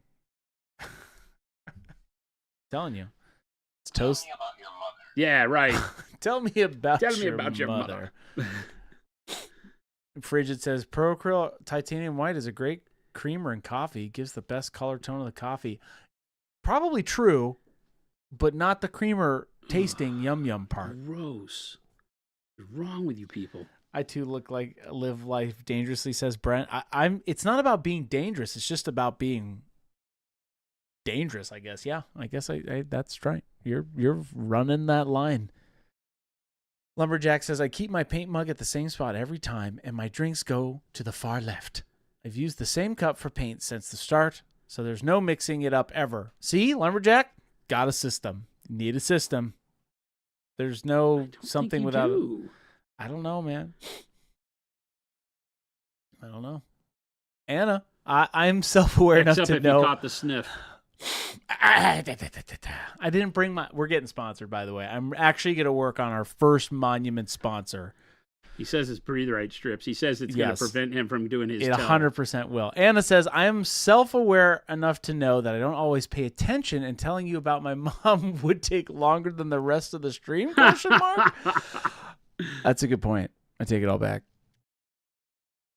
I'm just saying, careful out there, folks. I don't know what you do in your crazy, mixed up hobby lives, but just be careful. That's all I'm saying. It's a dangerous world out there, man. It's dangerous. It's not really. Defiant says, coming from oil paints, I've never understood eating your brush. Have splashed airbrush on my mouth, however. See, that's happened to me before. I would say that it's probably the HPLV gun, mixing the paints for the HPLV gun or airbrush that has probably been the reason why I would have paint in my mouth. Just like to But spray. I'm with you. Coming from painting with oils, it's like never in a million years would die. the plan be for you to put the brush in your mouth. Like, are you kidding me? Photon, I use one of those. I am shaming the brush lickers, by the way. I use one of those paint pucks that help stop me from drinking my paint water. Oh, okay. Paint puck? That thing you drop in the bottom of the glass that's all like has nibs on it that help supposedly get the paint out of the brush. I don't recommend them. What? But I get what you're saying. Oh. I see. You shouldn't be putting the brush that deep into water to clean your brush. Just a matter of helping is it don't ever submerge the brush past the ferrule in water. And yes, Dallas did lick his brush while he was live on our stream, but we do not condone that. He says that for his 2-brush blending, that his spit is the secret sauce. That's how we got the PG-13 rated on our stream, by the way. So we can't be having that too often. Yeah, he says his spit is the special sauce to get his blends all nice and amazing. Noted. I will only put my tip in from now on. I'll put the whole thing in. Thank you for the advice. Thank you, Frigid. Yes, just to clarify that for all of you people out there. Heathens. This is PG. We are dag nabbit. What? Just, coming up with PG slang rather than Tarnation. Define bidet, it's not a lie in painting. Noted. Hey, I'm just saying, if you're out there right now playing with fire, be careful. That's it. That's all we're saying. Have a great holiday season. We're trying to protect you, but we can't save you from yourself. Doghouse, hard to mistake my paint mug for a Coke can. See, the Doghouse, you got it. You're not mixed up there. I hear you. Moose, for someone who doesn't take care of their brushes, you seem to know an awful lot about taking care of brushes. I always do as I say, not as I do, children. Uncle Jason is a great example. Should clean your brush after every paint do, session. But follow what I tell you to do, and you'll be a hero. But Uncle Jason, you haven't cleaned your brush in a year. Timmy, I'm here to show you the trials and tribulations of pure stupidity. Timmy. Don't be like Uncle Jason. Uncle Jason says clean your brushes. But why don't you clean your brushes? Ain't nobody got time for that. Uncle Jason's a busy man, and his highly paid professional producer refuses to do his job. I don't do that. See? I don't do the brushes cleaning. Literally in his contract, Chet.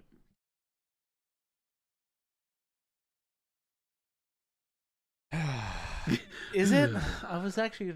I should look up I should bring up my contract. We should bring up my job description.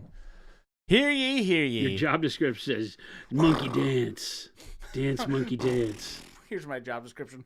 It's a scroll. I would like my job description to be given to me in scroll form, please. In scroll form. Hear ye, hear ye.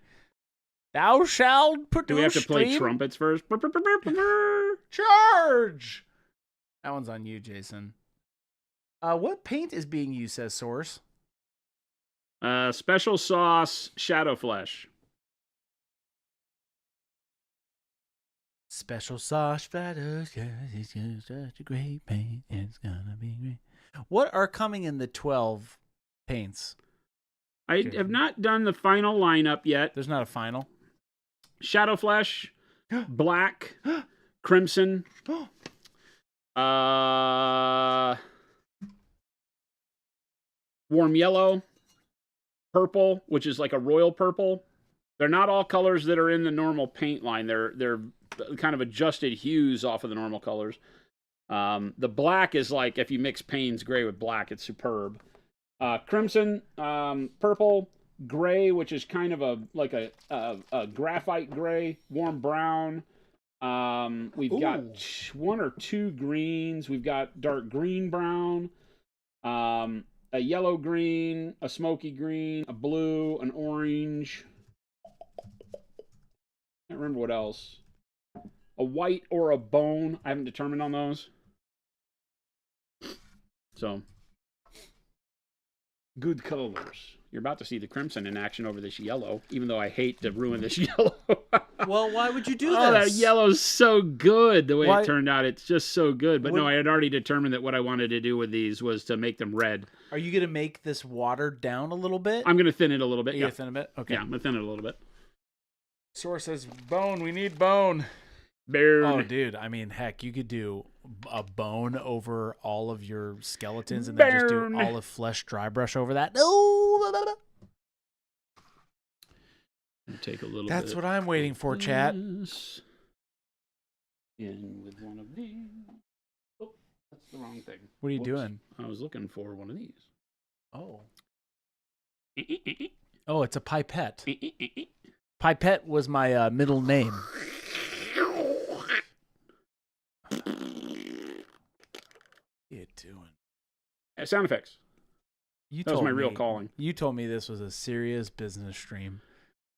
And that we needed to be serious business. That does look a little like blood. Yes, it's going to be blood today on stream. Our special sauce is real blood. Could you imagine? Crimson. Or blood. You didn't see it on... Well, you did see it on camera. Shoot, never mind. Take it back. Crimson. And a little bit of water. Actually, you know what? I'm going to dilute it with the medium. Brent, that is true. Beep boop. That way I keep the flow the same. So we put some medium in there. Blah, blah, blah, blah, blah, blah. That's good. Game Delay says, singing, Shadow Flesh special sauce, dee-dee-doo-doo. It pulls in the cracks, but that's no loss, because it's Pro Krill special sauce. That's what you meant, right, Game Delay? Because you said singing in parentheses. So, first of all, I'll invoice you. Second of all, I hope that was exactly what you were looking for. We have not released the name to the public, nor will we until launch. I'll tell you right now, chat, it's $1.2 million. Did you guys catch that? You can know. The name is called... Spell that. Did you... Oh. Can you spell that for me? You didn't hear it? Technically, we named it... Can you spell that for me? No. Well, that's what I was asking for, is for you to spell that for me. Game Delay said I nailed it. So... Here we go. You're welcome. Crimson! You're welcome, world. Wow. Look at that.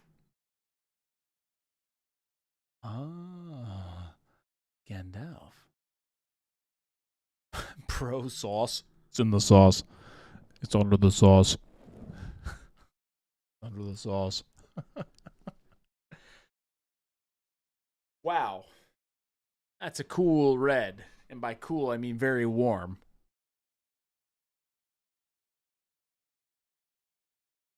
Oh, that's so good. Oh. I mean, if you're into that kind of thing. Even if you're not into that kind of thing, that's good. I mean, yeah, I guess so.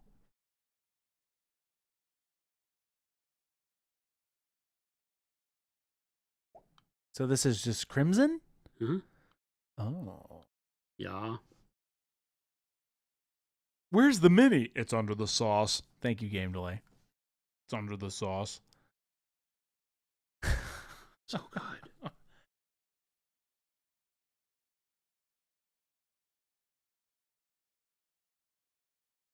Source says, will they come in the same bottles? Yes. No, they're going to come in little individual ketchup packets, we've decided. The medium will come in 120 ml bottles. Not in the standard 25.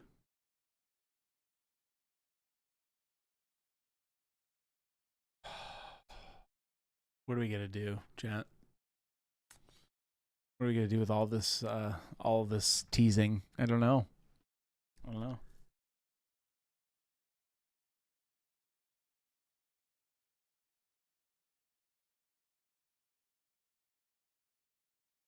Ari says, can you please show the difference of this crimson red on a different base color, like compare it yellow versus white or something? Question mark. Yeah, I'll put it on white for you. Is his name Big Mac? He's definitely ketchup and mustard right now. Oh, this guy? He looks very tasty.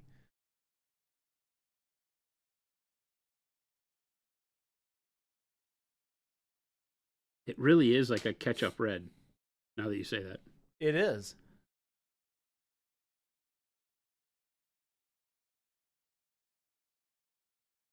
Old man, he uses a Grex airbrush and size 3 needle, right, when you're priming and varnishing? Yeah. I was saying that above. Hopefully you saw that. I caught that question, but I just wanted to make sure you saw that.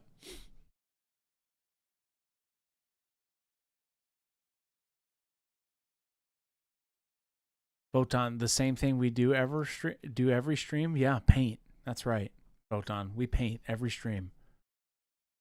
Technically. Actually, yes, we do paint every stream. I am excited. We don't know what Chris does every stream, but he's here. What do you mean? I'm very vital to this operation. That doesn't answer the question of what you do. I told you what I do. I have a list of tasks that are vital to running the operational processes and systems to running the stream. Sorry. Totally spaced. Defiant Bidet says, if the expert acrylics do well, any thoughts on a larger tube size option? Not really. A huge tube. I guess it would depend. Like if somebody wanted, a huge white and black, but it's not in the cards right now. Not something that we've thought about. This is true. Sugar Rush, yes, Sugar Rush. Well, you didn't paint a single model when it was October review. Yes, this is true. Because there were so many October submissions, we had to do all of them. Keep me accountable. We do paint a lot, though. Did we not paint that day at all? No, you weren't here. Oh. And there was like 59 submissions, so to get through them, we had to start from the top. Gotcha. So what you're saying is that October was a hit. October was a massive hit. It was a hit. We call that, in the biz, a hit. Arlie says, must say that if I paint like this using Army Paint or speed paints, I get stains. Going to be super quick and be light with the amount of paint on the brush. I'm just throwing it on there. I'm showing you why ours is better. I'm showing you why ours is better. I'm just throwing it on there.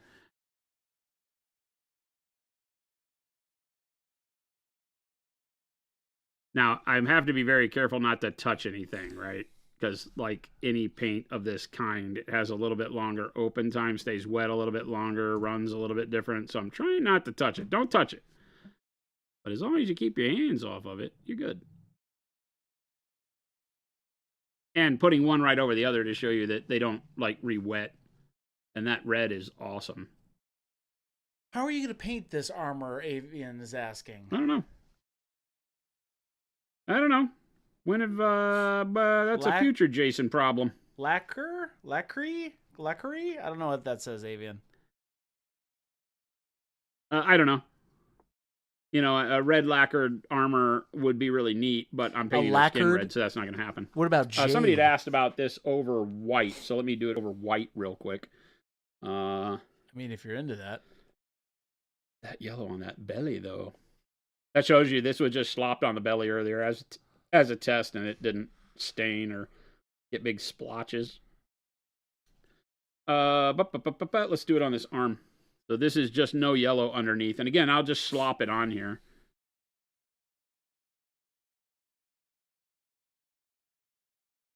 Oh, So the first red that we're doing is this crimson that is meant to give you just a really cool dark shade of red that you can then put other reds on top of.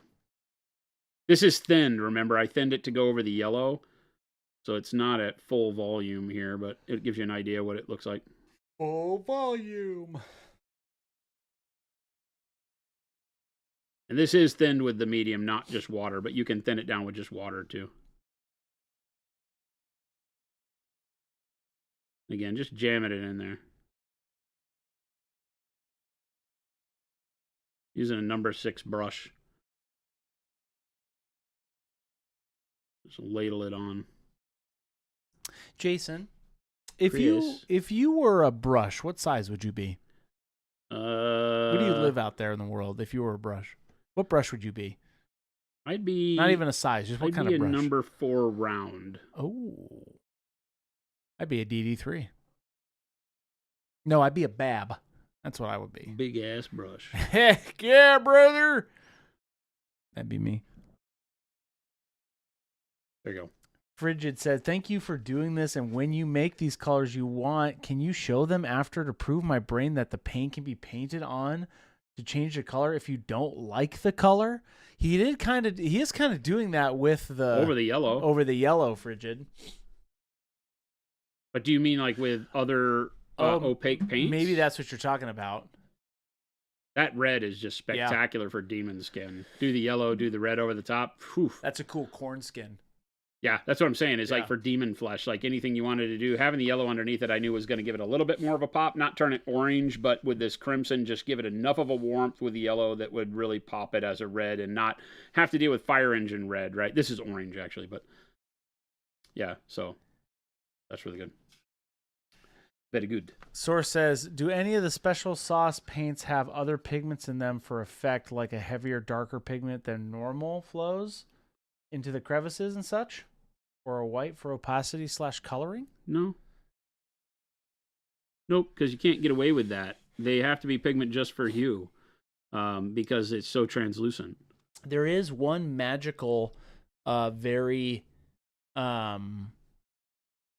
There isn't. Don't listen to him. There is one magical ingredient in them that we'll never share. Just one magical ingredient. There's way more than one magical ingredient. No, but there's one special ingredient that goes in them. It's Jason's blood, sweat, and tears. He cries a tear of joy into each bottle that is made. No, I don't. Can you imagine? I think so. It'd be a great video. Next one, please. This is the best. Next one. Could you imagine just tears of joy? Why? This is really good. Again, I'm just loading the brush and putting it on. I'm not, other than thinning the paint a little bit with the medium, I'm just putting it on there. Nothing special, nothing you can't do. Trying not to get outside the lines too bad, but I know I will. The only problem with these is that they are intended to be a little bit of a sloppier application. Well, I don't know if they're intended to be. I think it's probably the wrong way to say it. You typically will want to apply them a little sloppier. And so they don't keep the model clean. But you can, as you're seeing, be fairly specific with your paint placement here and not just slop them on. And still not wind up with it doing the ugly spotting and staining is bad. Estrello says, is the secret ingredient love? Always from us. Amen, Estrello. You got it. You nailed it. Always you love. Know what? No matter where else you get your paint, they cannot reproduce that secret ingredient. This has been Monument Hobby 60 Minutes. 60 minutes? I hardly know her. Oh, my God. Chat. That was on you. I apologize. Me too, Chris. Man. I apologize for Jason. I mean, on behalf of me. Wait a minute. Just say you're sorry, Chris. Doghouse said, I was going to say love, but Jason's tears work too. It's all the same thing. Tears of joy, love, tears of passion and hard work. And what else does my I'm a nerd that loves to paint. So our products are, I think, fueled by the fact that I am super excited about everything we make because I get to use it. As silly as that sounds, that's the reality, is that we make stuff that we love because we get to use it. We get to have new things to paint on, new toys. And... I'm going to use the heck out of these. Oh, 100%. Jason, Photon says, Jason, Chris, how long has the secret sauce paints been in development? Can you tell us? It's mainly out of curiosity because I enjoy learning behind the scenes stuff. 27 years. It's been 84 years. Conceptually for quite a while. In actual physical, like, engineering sense, not super long. We have been thinking longer about it than we've been having to do because, you know, in the planning and in the deciphering of what we wanted it to do kind of leads you to the types of products we wanted to investigate to make it happen. You know, the big questions were making it matte finish so it's not ultra glossy. Keeping it to where it flows better but can not have to have crazy solvents in it, so that you can just thin it with water and keep it good, non-toxic, obviously. And then make it act like pro-acryl, make it feel like pro-acryl. And that's a tough one to tell you what that means. That's where we've spent most of the time, right? There's some other stuff. You got to make sure it doesn't, or that with all the ingredients, that it passes freeze-thaw and doesn't, you know, freeze and have any bad things go on temperature-wise. So there's, you know, all the technical crap that has to happen. But the Wanderer Bee just said, I just got my first Monument Hobbies order today and cannot tell you how excited I am to use these paints. Awesome. Thank you so much for supporting and giving us a shot. Welcome. Anytime somebody gets some new Monument paints in their hands, I'm always super excited because it means that somebody took a leap of faith and said, I'll see what all the hype's about, right? Or maybe they had never heard about any of it. Maybe they came on the stream and just saw Chris and I and are like, I'll give it a shot. What the heck? Thank you so much. Yeah, thank you so much for taking a chance on us and becoming part of our little family. Hopefully you enjoy them and turn out some really great hobby goods with them. Love to see your paint jobs. Make sure to join our Discord and show us what you do. How well does the new medium interact with other paints in the Pro Acryl range? Dude. He's been using them in past streams, actually, so very well. Just they mix with all the other paints. Answer. They mix with water. Yeah, you can just use them as a paint. Now, obviously, they have a different... what's it called? What's a... What are you talking about? No, keep going. They have a different overall consistency. They're a little bit more fluid. Because of the way they're meant to be used, but that doesn't mean that you can't use them however you want. I've been using them as glazes. I've been using them as filters. I used them through the airbrush as a filter. I'm pushing them to the limits to see where they break. That's typically my testing procedure once we come up with a formula, is to say, okay, how can I just pick up the jar and start painting with it? And what expectations can I have? And where does the paint make me say, no, you can't do that?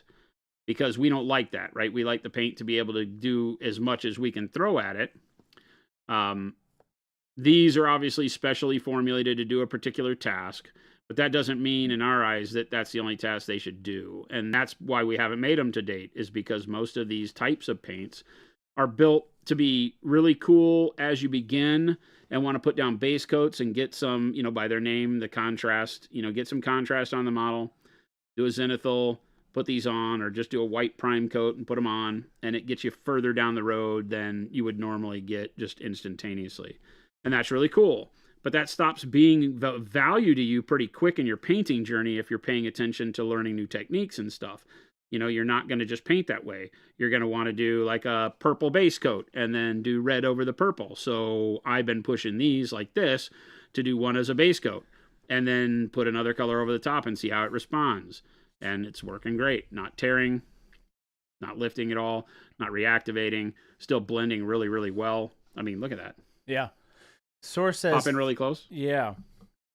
Oops. So the camera can kind of pick up some of the nuances of the yellow underneath the red. But yeah, I mean, that's fantastic. Mm-hmm. Does the medium/regular paints just make special sauce, or is there more magic to them? Well, what do you mean? That's what Source is asking. Did they just make what? I don't understand. I don't understand what you mean, Source. Damaging. Such a good red skin. Drives me nuts when I see people say PA paints are only popular because of influencers. I've never seen that in my life. Damage. I mean, that's just people that don't try them, right?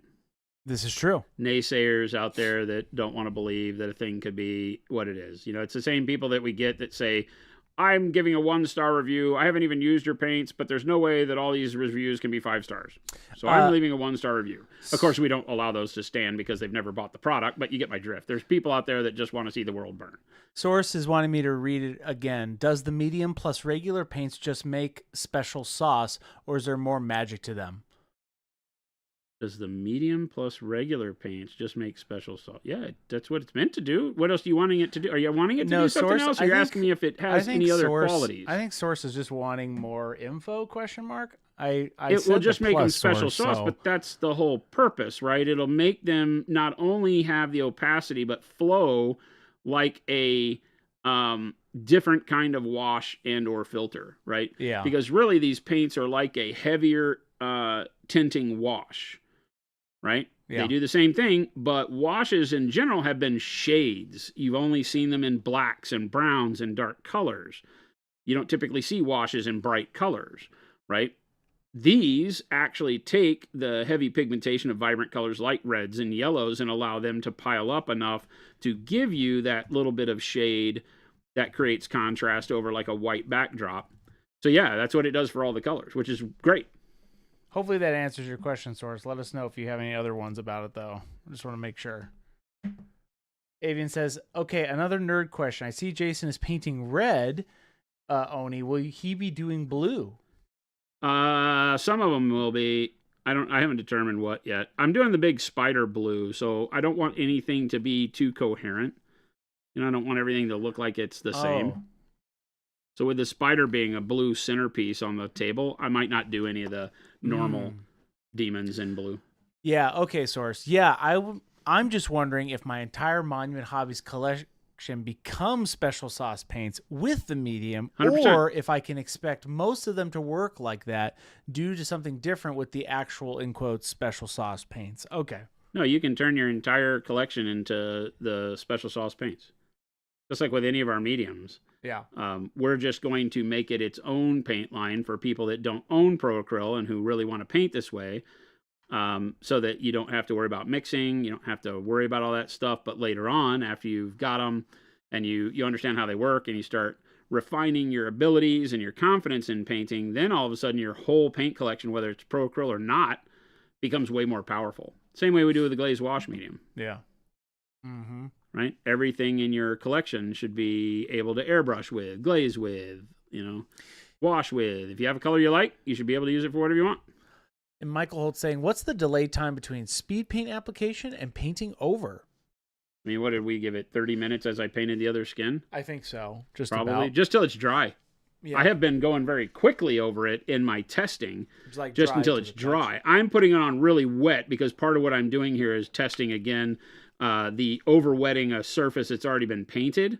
So you can see I'm putting a lot of liquid on it. It's very shiny as I do so because it has so much material going on the model.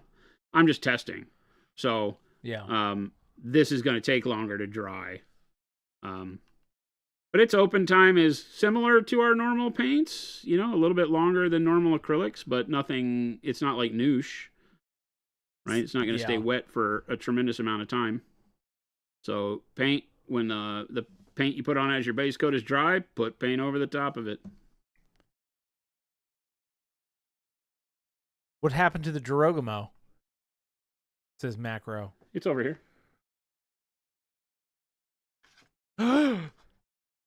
We started painting it on Saturday. This is all the blue, purple, yellow, and orange special sauce. Source says, so when's beta testers for the medium? Hey, you don't even need a beta test it. You can come get some at Adepticon. How about that? Cool bam. Yeah, we have never really built a program of beta testing. It's This is the beta testing.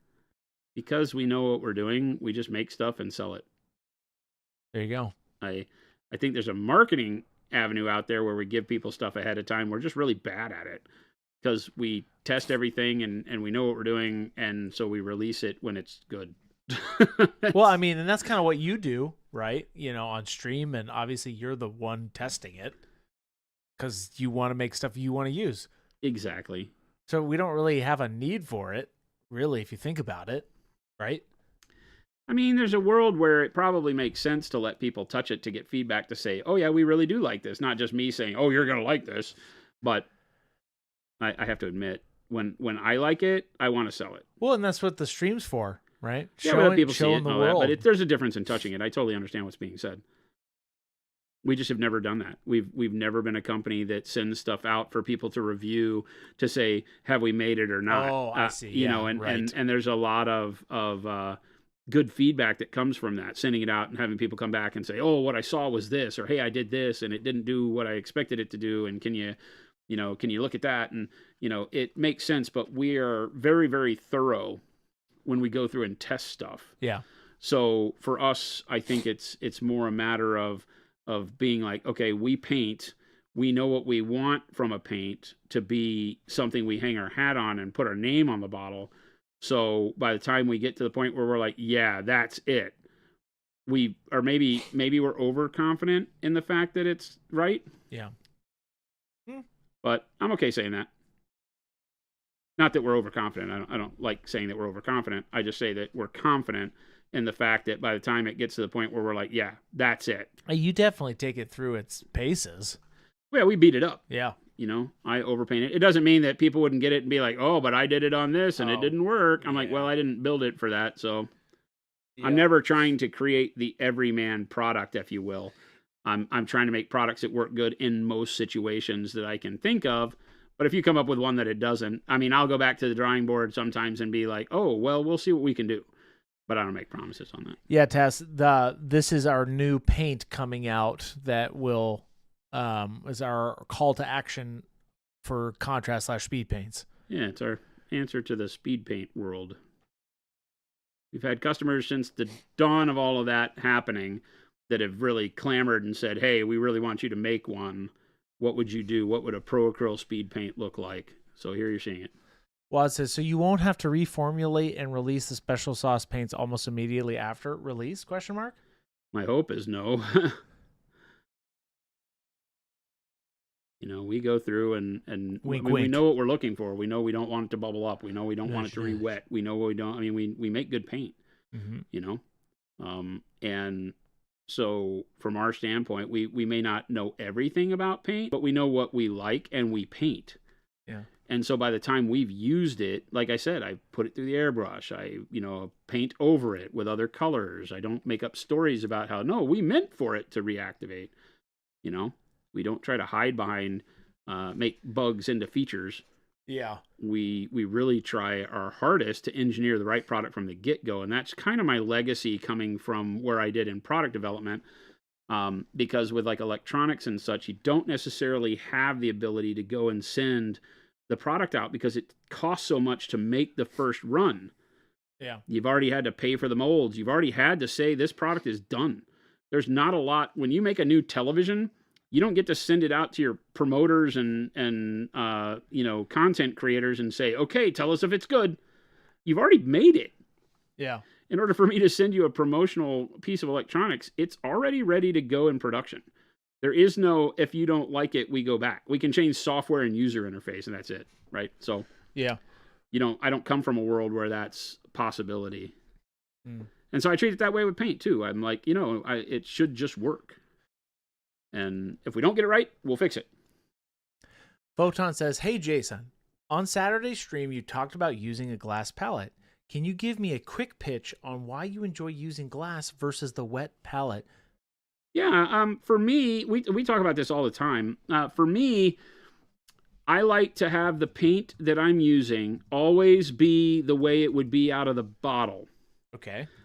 Because that's where I get the most control as an artist over how the color acts.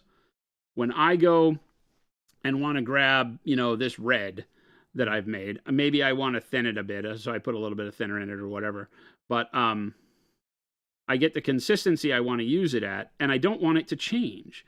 Because now I know that, okay, if I want to put it on an area and not have it be as bright, I can thin it more. If I want it to be, just the way, full opacity, then I just grab it straight from the pile of paint on the palette. If I'm using a wet palette, the droplet is constantly being diluted by the wet palette. That's just the way the wet palette action works, right? And so my droplet will continue to have water interfere with it, dilute it, and make it different moment to moment. And so depending on how long it sits on the wet palette, it will not act the same 15 minutes after I put it on the wet palette as it did right when I put it on the wet palette. And so how do I control that?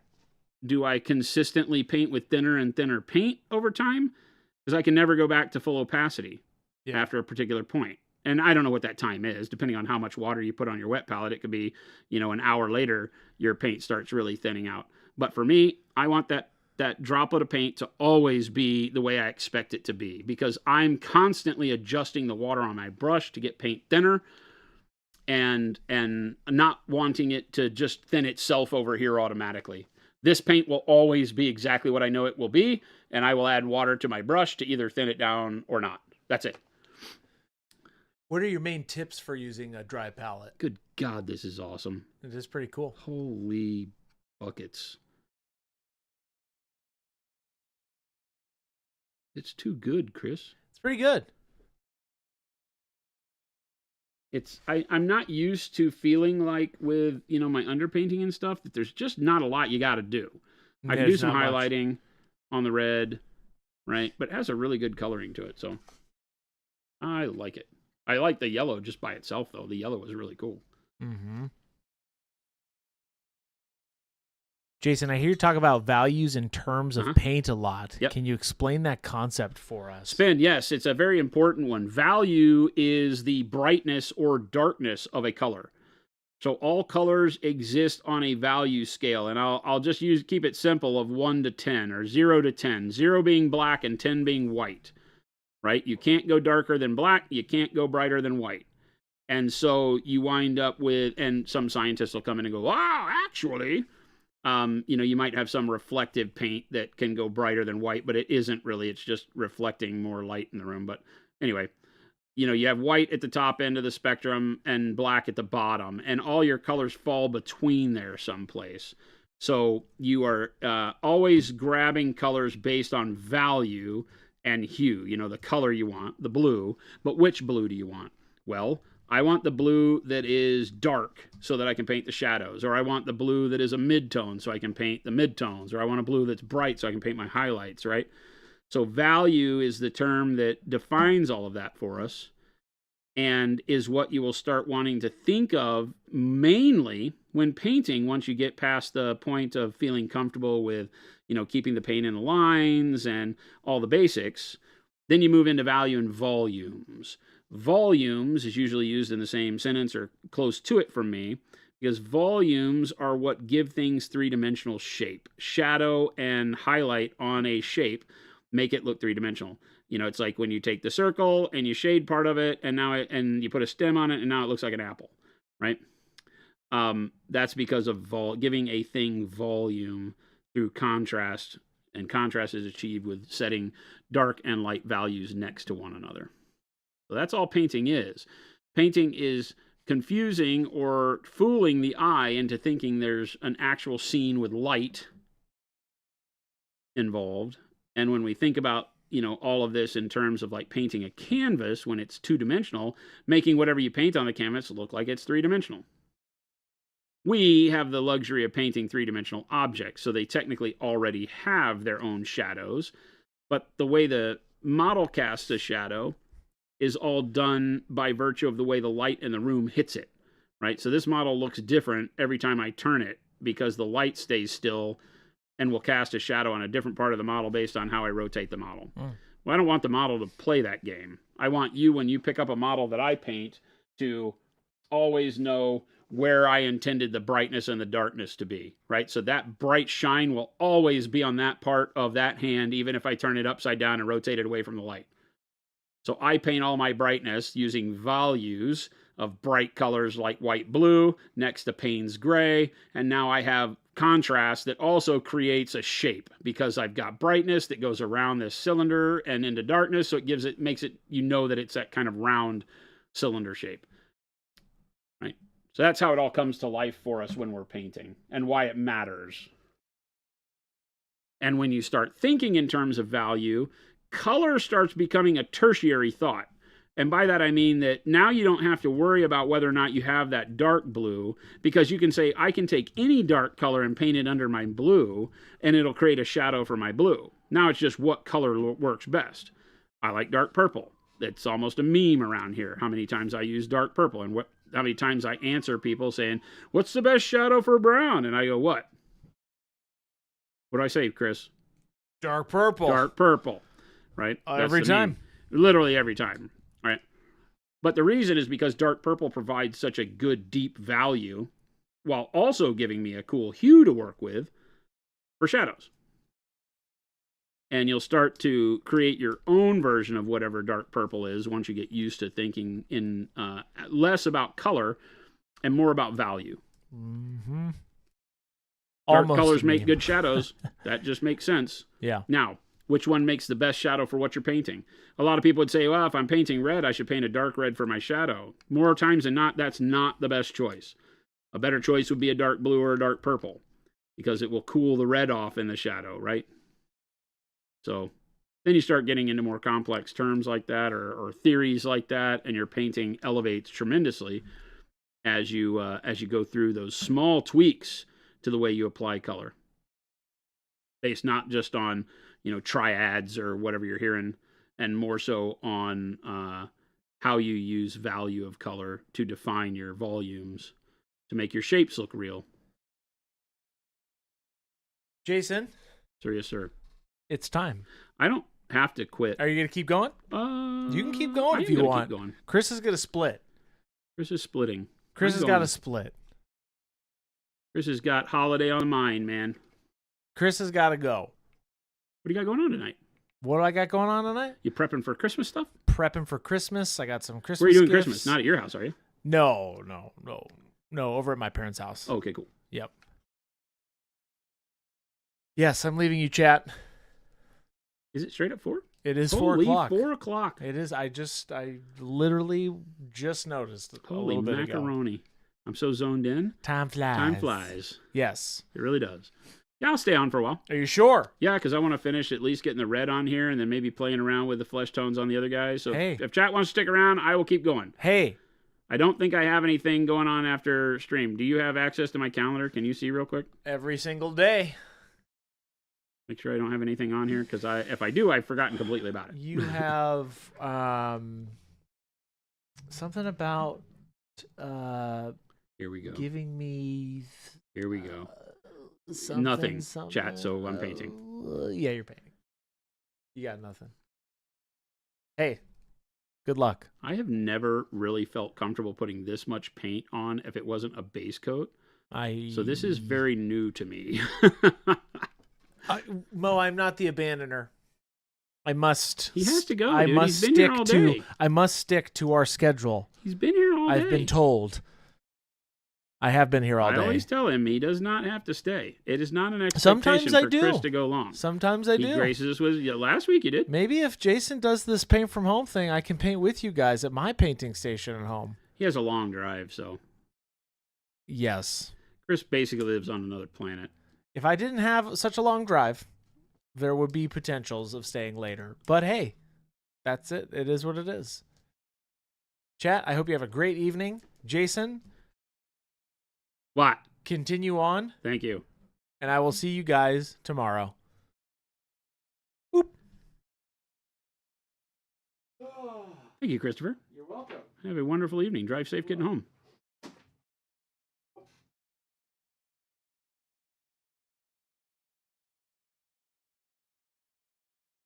Keep what right where?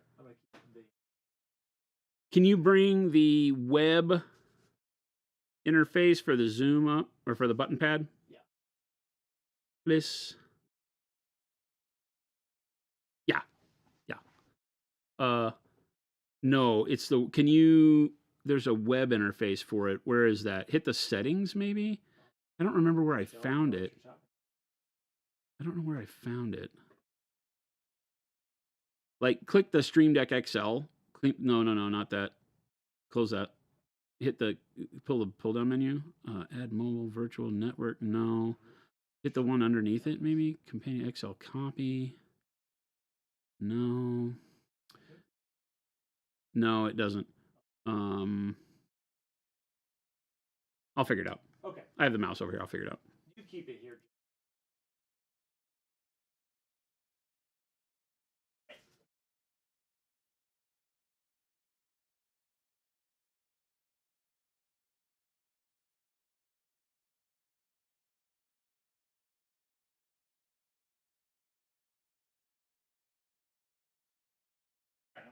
All right, man. Have a good one. Yep, you too. See you tomorrow. Gotta bring on. Whoop.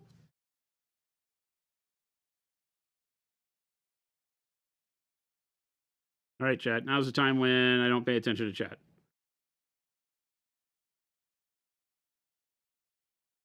Chris has done such a great job of answering your questions, and now's where you start feeling like you're lost, alone, on an island. Nobody's paying attention. Who's this old guy who just paints and pretends nobody else exists in the world? I apologize ahead of time. I have to say it every stream. If I'm here by myself, the whole situation changes.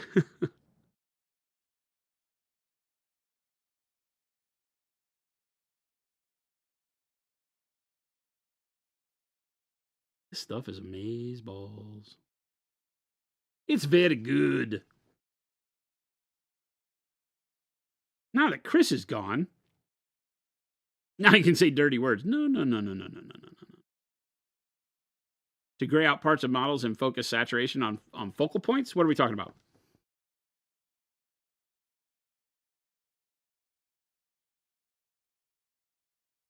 To gray out certain parts of the model.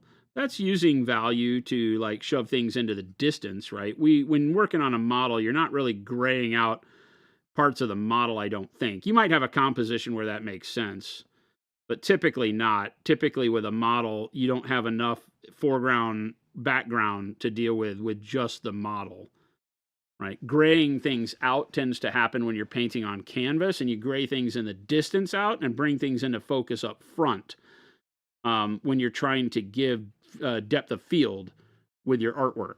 We're not creating depth of field in that level with models generally. I'm not saying you couldn't, but generally speaking, that's not what we do, right? A model is all in the foreground. Now, you could detail certain parts and leave shadows less detailed, you know, if you're doing a big bust or something like that. There's no reason why you can't push some details into it, but generally it's into shadow. Yes. Sorry to interrupt. Just unlocking the. Just That's fine. if you hear. That's fine. Also. Are they here? No, not yet. Okay. Also, make sure. What's that? Turn on. This one. Yeah, Okay. Cool. Thank you, Chris. All right. See ya.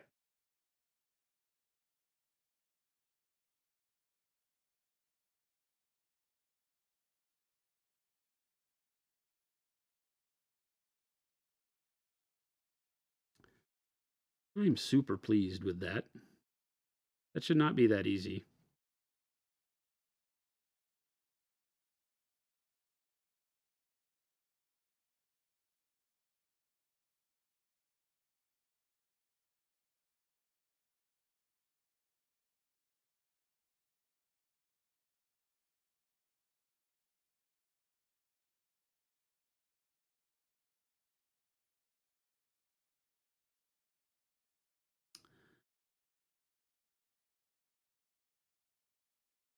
I have a question on. Oh, hang on. Let me turn my mouse so I can keep this thing from scrolling. Otherwise, chat will get away from me. Okay, so question. On paintings, you have compositions where you can more or less make parts of it almost gray in order to create focal point. Yeah. Is it wise to do something like this on 32? No. That's what I was saying. Graying out parts really doesn't do it because your model's too small. I mentioned in my rant there, which hopefully you heard, is that when you gray out or desaturate an area, it's typically when you want to push it into shadow, which is pushing it out of the focal point still, but you don't want to do that kind of graying out that we do to push things in the distance, like almost that fog that we create when we do canvases, where you desaturate and it makes it go out of focus almost. You do it a little bit, but it's typically done with darkness here to just push things into shadow to bring the eye towards bright contrast areas, to focus on a face or a particular part of the model more so than anything else. But it's all foreground. A 32 millimeter, even these big guys, right? These dudes are big comparatively speaking. You know, here's a Space Marine Terminator. These guys are huge. So nothing's really going to be out of focus except for what goes into shadow, right? So our colors go dark, and that's what creates our volumes, but it's not really to push anything into the background. It's to give it shape, which of course is also pushing it to the background, but not to the extent that you're talking about, if that makes sense.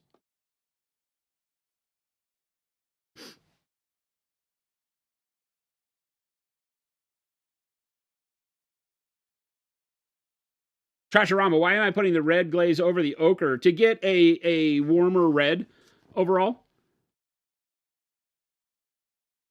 Right? The red on its own, that crimson gives us that color. I wanted this. So the yellow underneath it warms it up. Also darkens it a little bit because it's no longer going over white. So it gives me a better base for that deep red demon skin that I was going for. But that crimson, that's thinned down too, and that's a really good color. That's it dried over. Somebody had asked what it looks like over white, and that's it. That's also a really good coloring that you could then go back over with like bold pyro red, and it would give you a really good highlight for that shadow. Yeah, Chris buggered off. Mr. Danziel, yeah, no problem. Again, like I said, there's a fine line between how far in the distance you're trying to force something by desaturation. That's part of creating volumes. And so we do it just to a lesser extent. You don't want to desaturate it so much that it looks like a totally different color in most cases.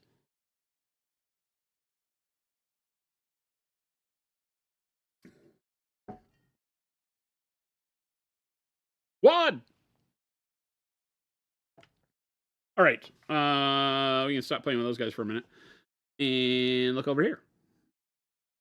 The shadow flesh is now dry on these guys. I don't know what else I want to do on here. The shadow flesh kind of shows the chunkiness of the model, but worked really well. I have to determine if I want to do a lot more with the skin or if I want to move straight to the armor. A lot of other stuff going on here, like the leather underparts and obviously the chain or link that's going on the arm. So I kind of need to do some research to figure out what all this really is. The armor on the belly, I wanted to do black. I might need to think about these a little bit more and see if that stays what I want to do. I love these models, though. This would be a better one to do the test on, because his belly armor's all up in front. My thought was to do this in black and then like do the teeth gold or something. Maybe the eye things gold.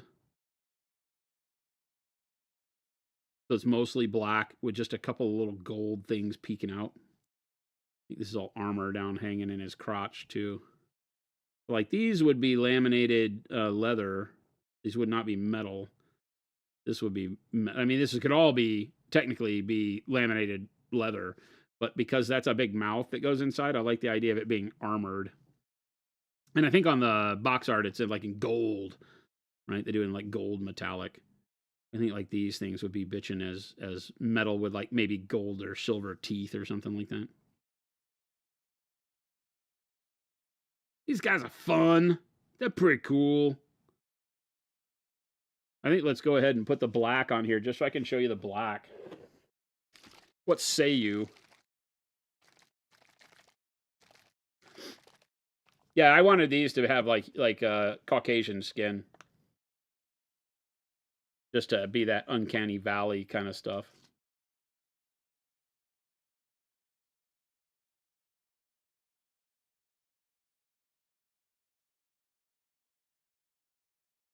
Again, we're just going to pile this on here.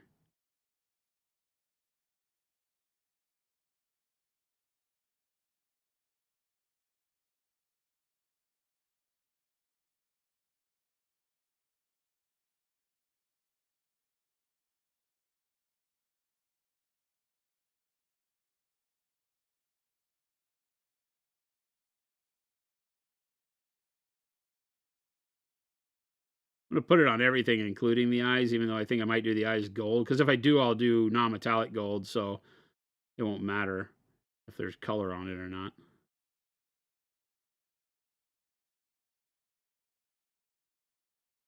This is me jumping the gun, because I should probably paint the leather stuff that's underneath all this first, but whatever. Whatever, dude.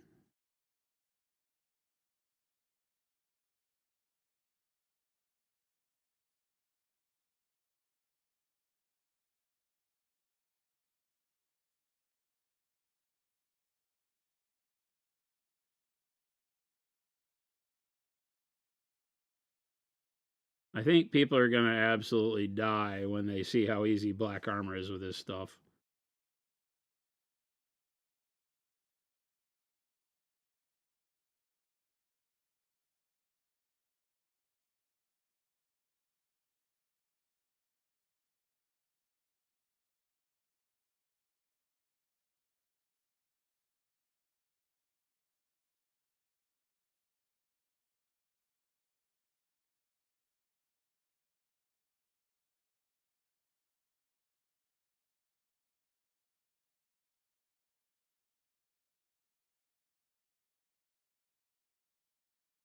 You can already see it across the top of the, whatever that is, upper lip of this thing.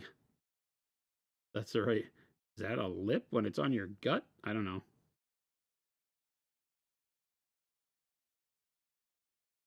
I'm not going to question whatever this guy tells me. It is what he wants it to be.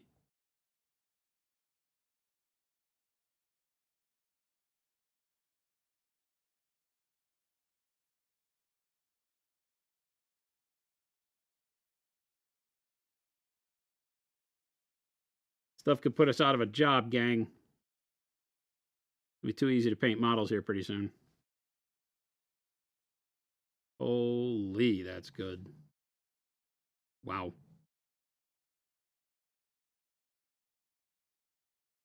I just been testing it on all of our Stormcast Eternals. I have a bunch of 3' Stormcast that I typically beat up to get testing done on. And I was like, well, I have these guys that I might as well just do this and commit to. That way you guys see that something I'm excited about, I'm willing to throw the paint on, number one.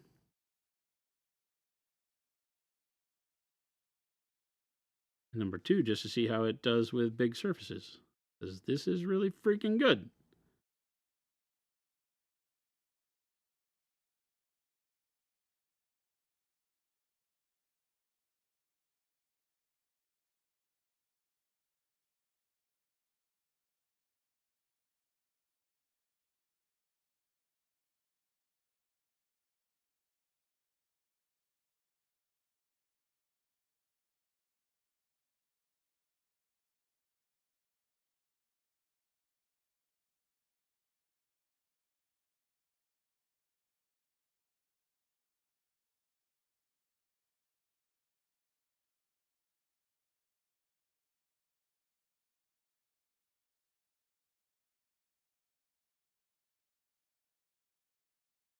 Again, nothing fancy here. I'm only dipping my brush into the pot. I'm not even going back and re-wetting my brush. I'm just painting, which is very liberating. Not having to change moisture or play with it at all. I'm just dumping paint on stuff, which is feels very finger painty, right? It feels very grade school tempera paint. That's fair to say. Very easy. Ah, no. No. That's a problem.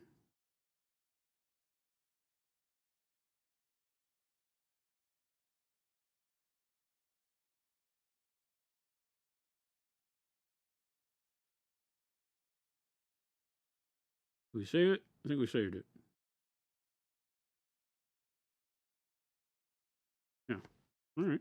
Not too shabby.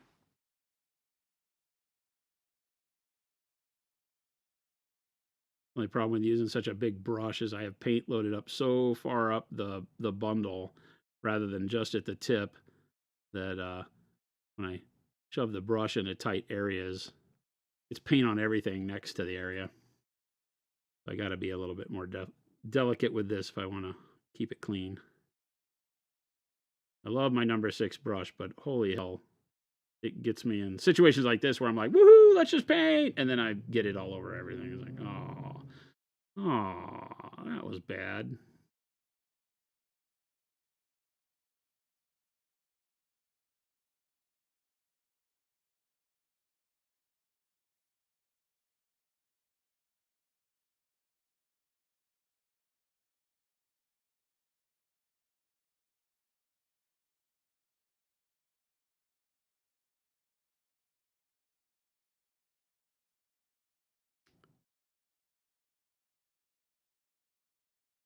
Monument Hobbits, Valandar, yes. Chris would like that. How do you highlight and define black armor? Depends on how you want your black to look. Dark grays are the good start point for just, standard neutral blacks. Very dark grays will get you a lot of mileage in your building value. Right? You don't want to go to bright grays unless you're doing something very shiny, and you don't want to blend a lot through grays to go from dark to bright, or you will lose your black. It will just become gray with black shadows. So black is one of the hardest colors to paint because all of its highlights are low midtones, and then bright highlights if it's shiny. So you change value very quickly from dark to bright. That makes sense. Black is kind of like always painting non-metallic metal in that regard. You're always making a jump from your dark to your bright. You're not trying to build up nice, smooth blends through 6 colors because it will turn it gray. Or whatever color you're blending. You can use blues and all that too.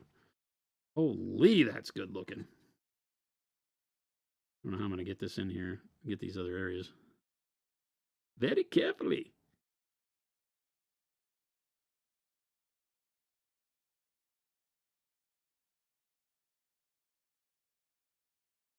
This is literally like playing Operation.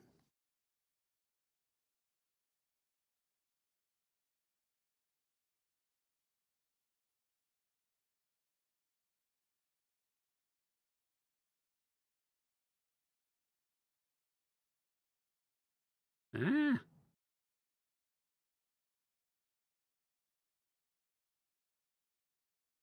Ah, got it. I knew it.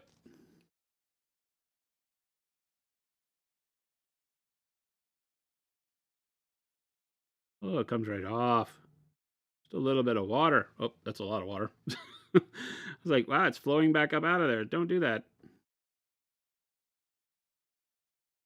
The dark color, so I can use it to kind of shade that area maybe. Need to soak all that water up.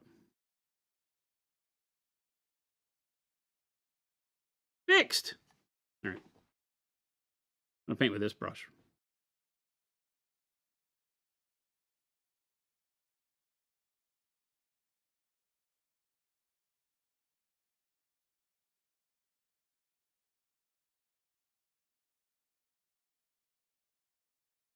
Better.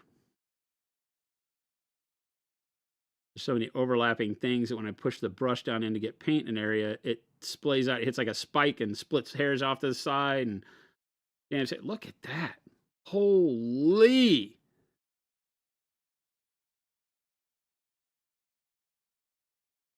Chat, do we win? What do we win? Do we win? I think we win.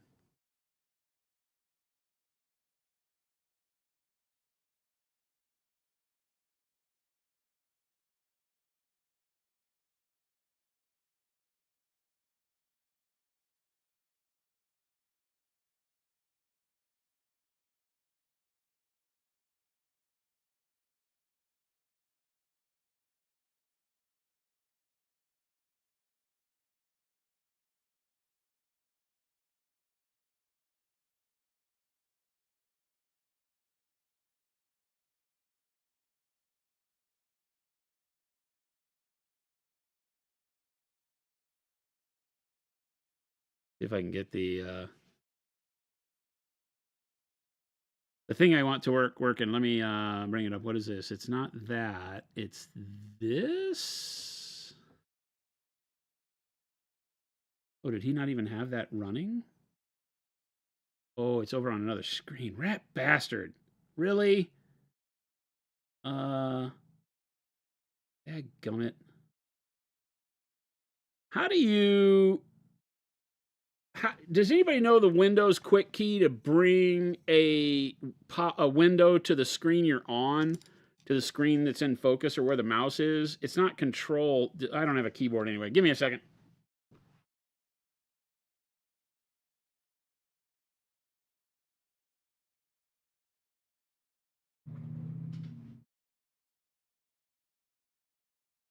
Hold, please. Let me get over here. Launch GUI. I want web buttons. Haha! I will take that. I will put it here. I am the master of my own creation. I win. Phew.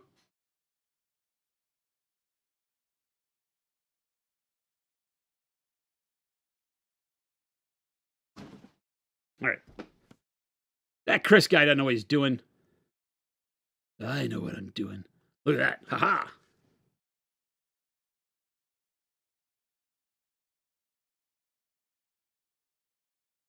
Look at that black. Ooh, we missed some skin down in there. Rip. I will fix it. We have the power.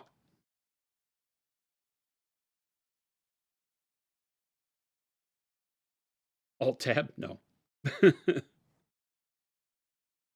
Alt-Tab doesn't bring it to the window you're on. Alt-Tab just brings it back to the window it was last on. That's the problem. There's a quick key that you can do that when you hit a thing, brings it to the window your mouse is in focus on, I think, unless I've changed that. I'm not great with the Windows foo. Be the first to admit.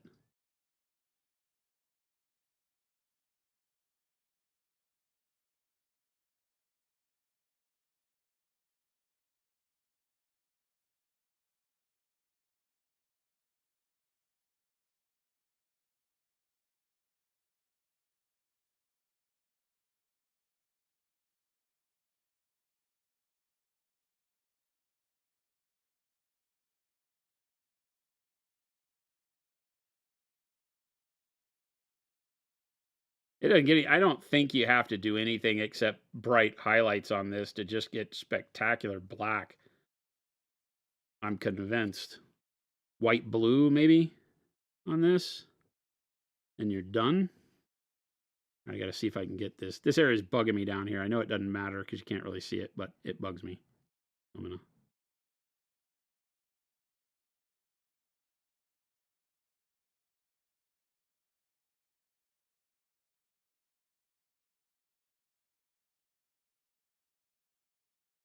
Can't get a brush there, though, is the problem. Yeah, there's no way. I'm going to screw something up. So it just is what it is. That sucks, though. No, you know what I'm going to have to do? I'm just going to have to punch black down in there and then redo it with skin. That's all there is to it. That's just unfortunate model problem right there.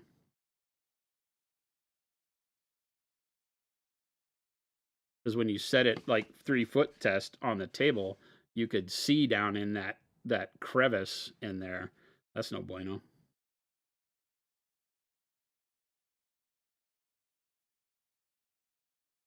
What do you think, chat? How about that black? That's just over the pre-highlight.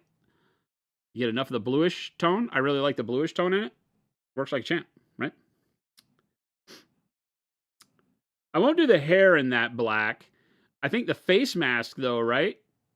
All the armor bits in the black was my goal. So I think the face mask and the things on the arms, maybe. This looks like it's supposed to have something there. I don't think it had anything in the box. That looks like it's supposed to be something, though. Maybe it does. Maybe it has another shoulder plate like this or something. I should look at the box again. The rest of them don't have anything. I think there's something that glues there. I should check that out before we get too much further. A lot of this is lacquered leather, so it'll be different color, but the things on his hands especially I want to do in black.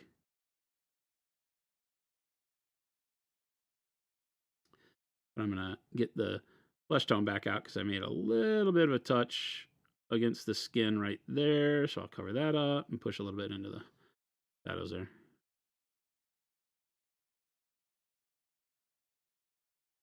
Clean my brush off and just kind of feather that since I have a area painted already. Like so.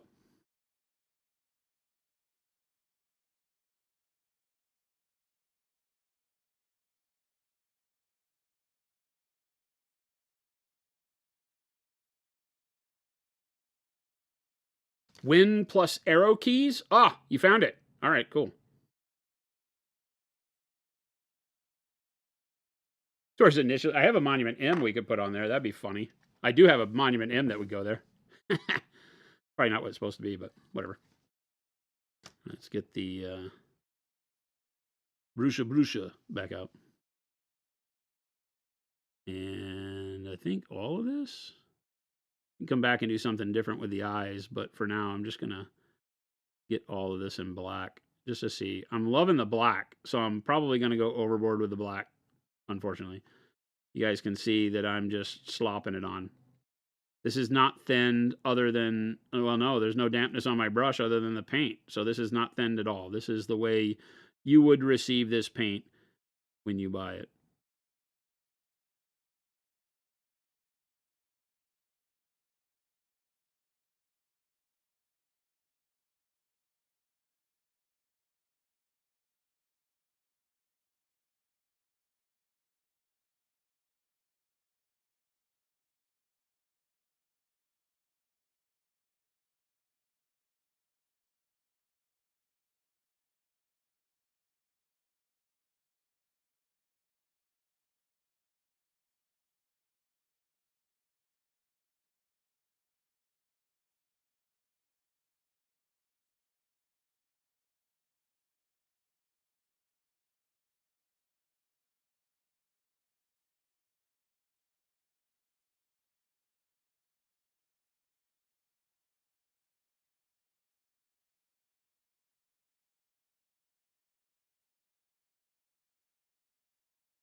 Yeah, it might be another armor panel. I'll look in the box before I go home. Keep catching light where I didn't get anything on the tongue in there.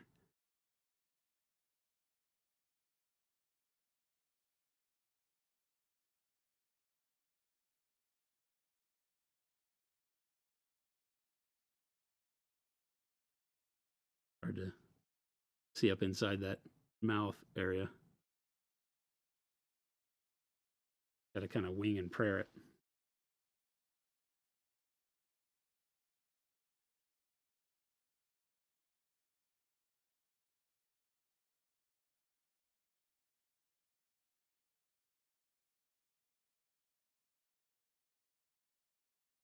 I like that.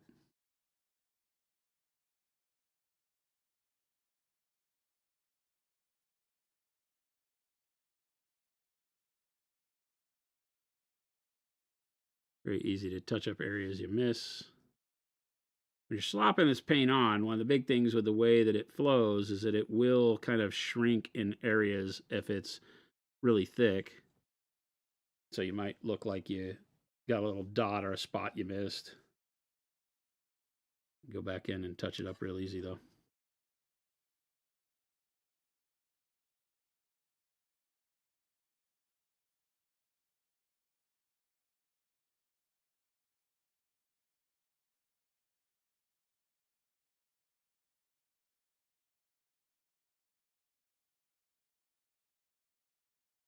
How about a fairy fatty gloss medium to the secret sauce? Yeah, you could do it. If you add it in, it's going to change its consistency because the medium becomes part of the mixture.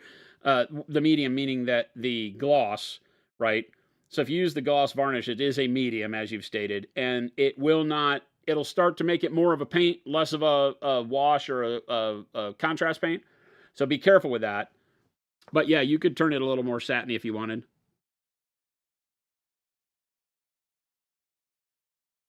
They're standard pretty matte. The more you put on, the less matte it will be. So if you flood an area like we've been doing here, you'll have less of a matte finish than if you put it on in thin layers. So you can control it a little bit that way.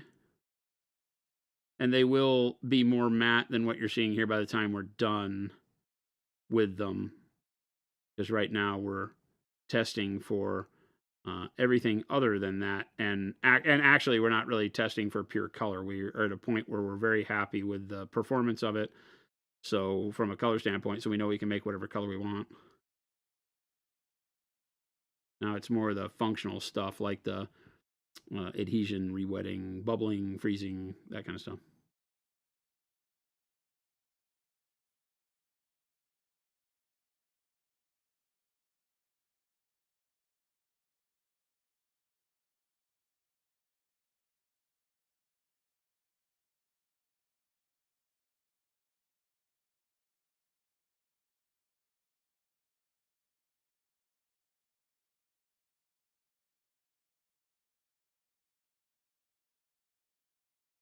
I mean, that's just fantastic, though. Imagine doing your black Templars in that and just pre-highlight them and then do that. And then if you want it, I mean, I wouldn't dry brush that, but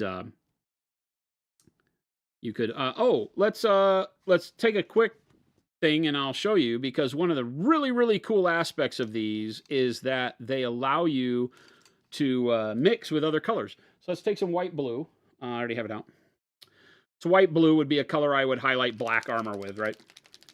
But let's say I need a mid-tone, because you do this and you wind up with such a dark color, you can't just go to, I mean, you could just go to white blue, but it's going to be too high contrast. You want something on the tops of these areas first. So let's show you that I can go in here, put some white blue out.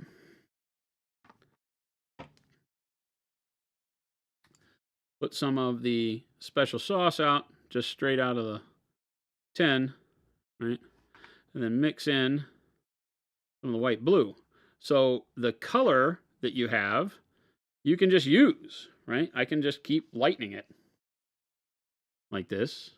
And so now I've got a brighter, let me pop in closer, right? I've got a brighter color. So let's say, I'll do it on the eye where I think I'm going to do the eye in gold. But let's say I wanted to come in here and put a little bit of a brighter coloring right in through here. And down in this part of the eye.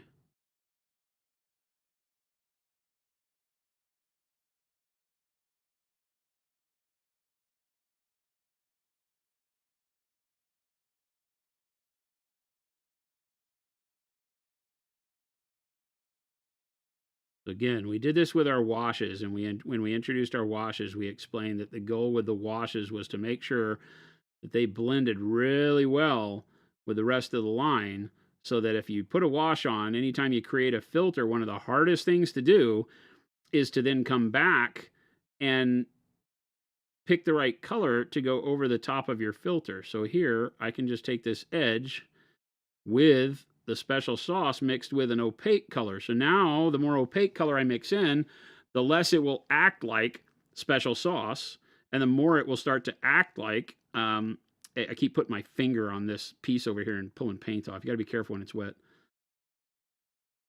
The more it'll start acting like an opaque paint, right? So I can just kind of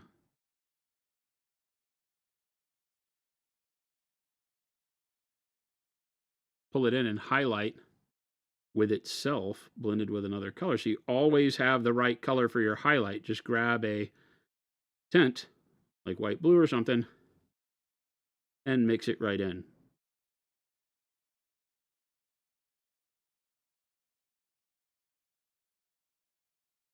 So I'm able to do everything I need to do with this guy now with the special sauce as a base so that I'm never off. My colors never don't match because I'm starting with the right color. Same color that I just did all my contrast with.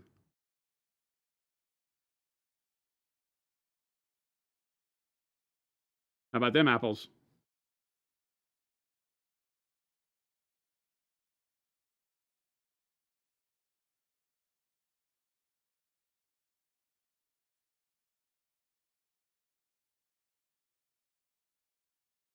This, I think, for people that have been wanting to make sure that these paints can live up to the hype is the key.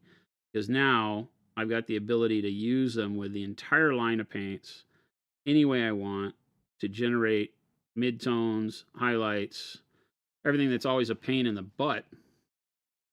I keep putting my hand here. I'm going to hit it with this paint and see if when this paint will cure faster and it'll make it a little bit better for me to touch. This is right in the area where I need to put my pinky to stabilize to do these areas here.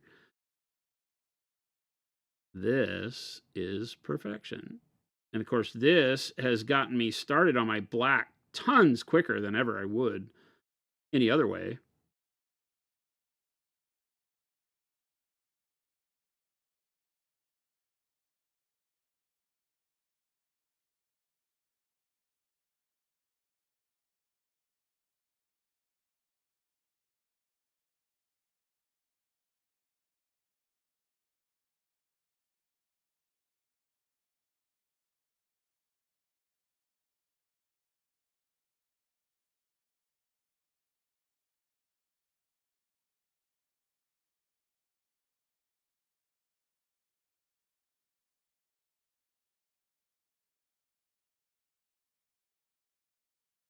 You're still very new. You started about a year ago, but haven't been consistently painting until you found Procreate. Awesome, Brent.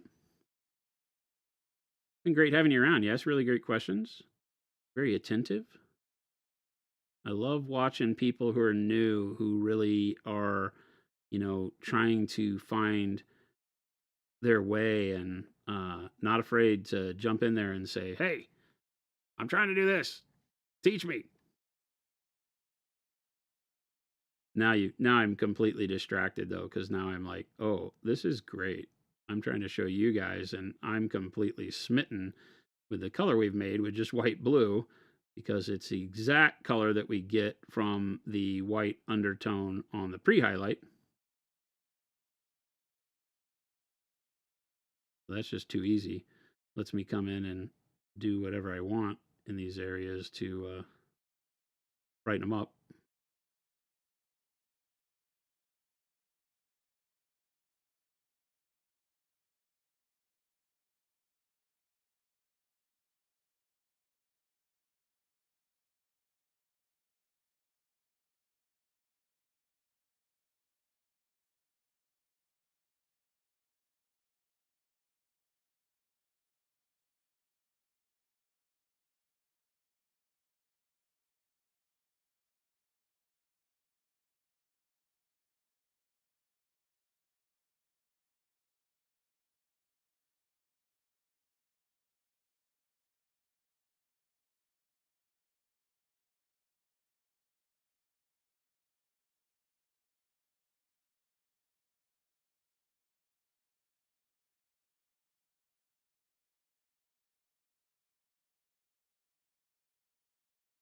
That's awesome.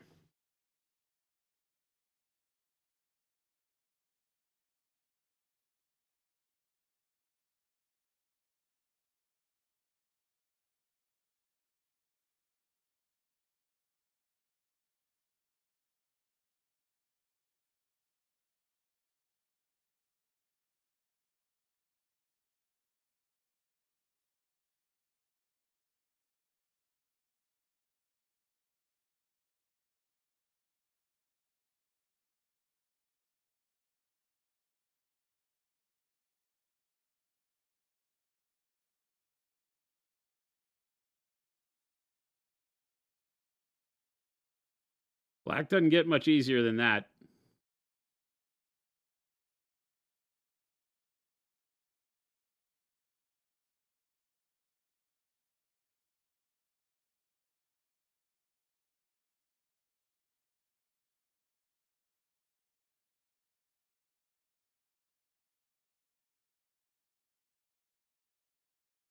Then, of course, before we go too much further with doing that, you can now grab, now's the time. Now we've created our midtone. Now we can go straight to, I'm going to have a little bit of the paint mix in there still, but we could go straight to white blue, right?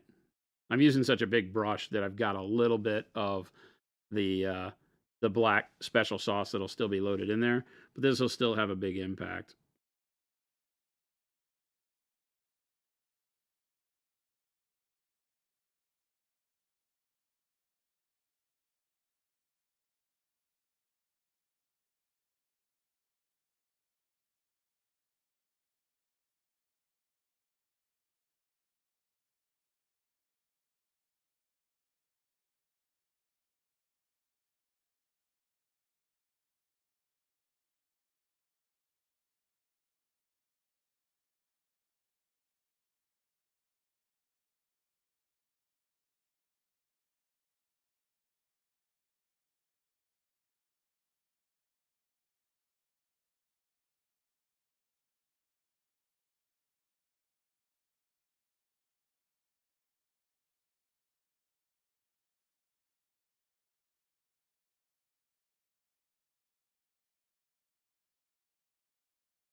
Too easy. Yeah, I know. Out here, you can't really tell what's going on. I don't have the manual zoom, so I get stuck with one or the other.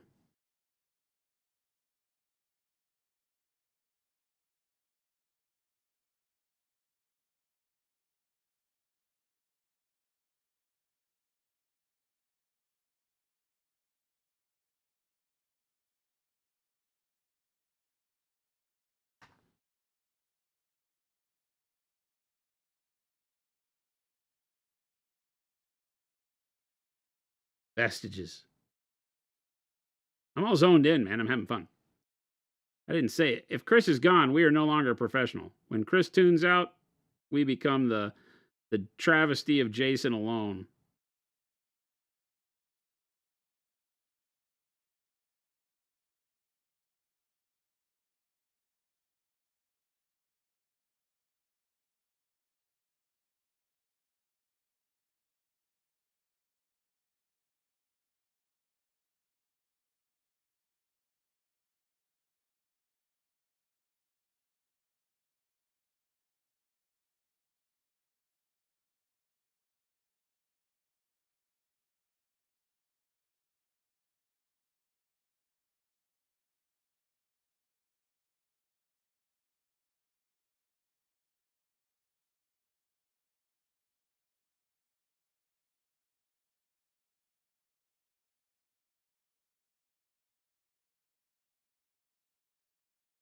I need to put my finger there.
These guys are going to be badass.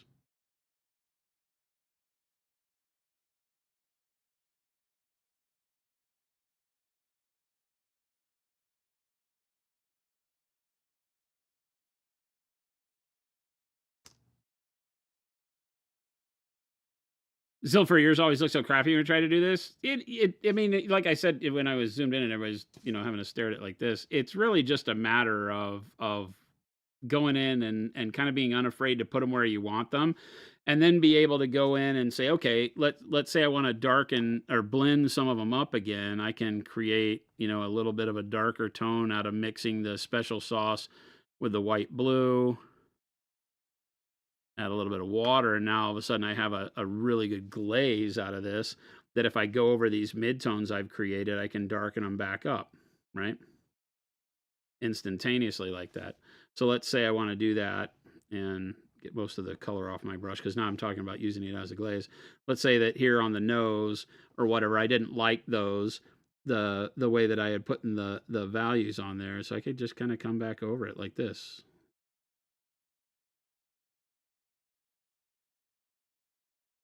Right? Maybe I don't like that mid-tone that I put on there.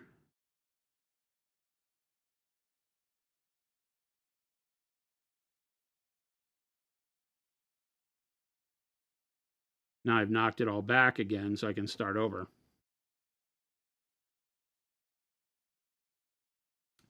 Maybe I don't like that this part of this line got really bright, so I can do the same thing here.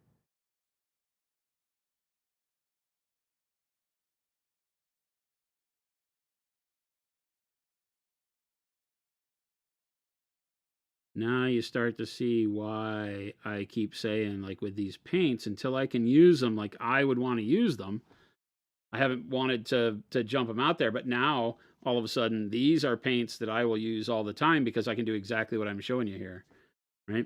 I got a little out of the line right there, so I can just kind of come in with a glaze of this same exact color. I just use the same color. Mix it with tints. I can correct any oopses.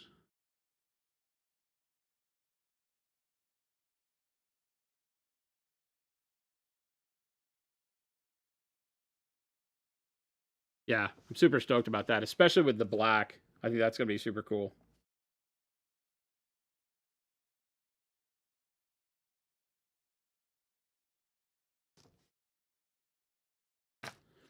Any chance you make a clone juice secret sauce for your Legion army?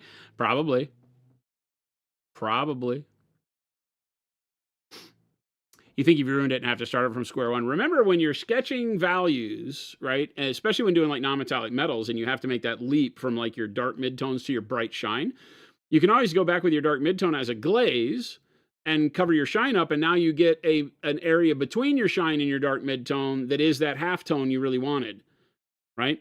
So that's why I always approach it with confidence, is that when you're going to make that jump to shine and you overshoot, or it looks like Tron suit, because it as soon as you put a bright color on dark stuff like black, it's why you can't build up from black through mid-tone grays to bright grays, because it just turns gray. You got to make that jump, but if you make it too soon, then it just looks like black and white, and it doesn't look like there's any blends or any material there or any shine. It just looks painted black and white.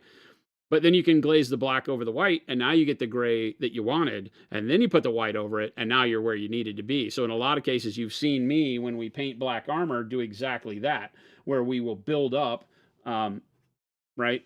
We'll build up grays and whites and things like that, and then we'll glaze the black back over it to pull it all back down into blacks.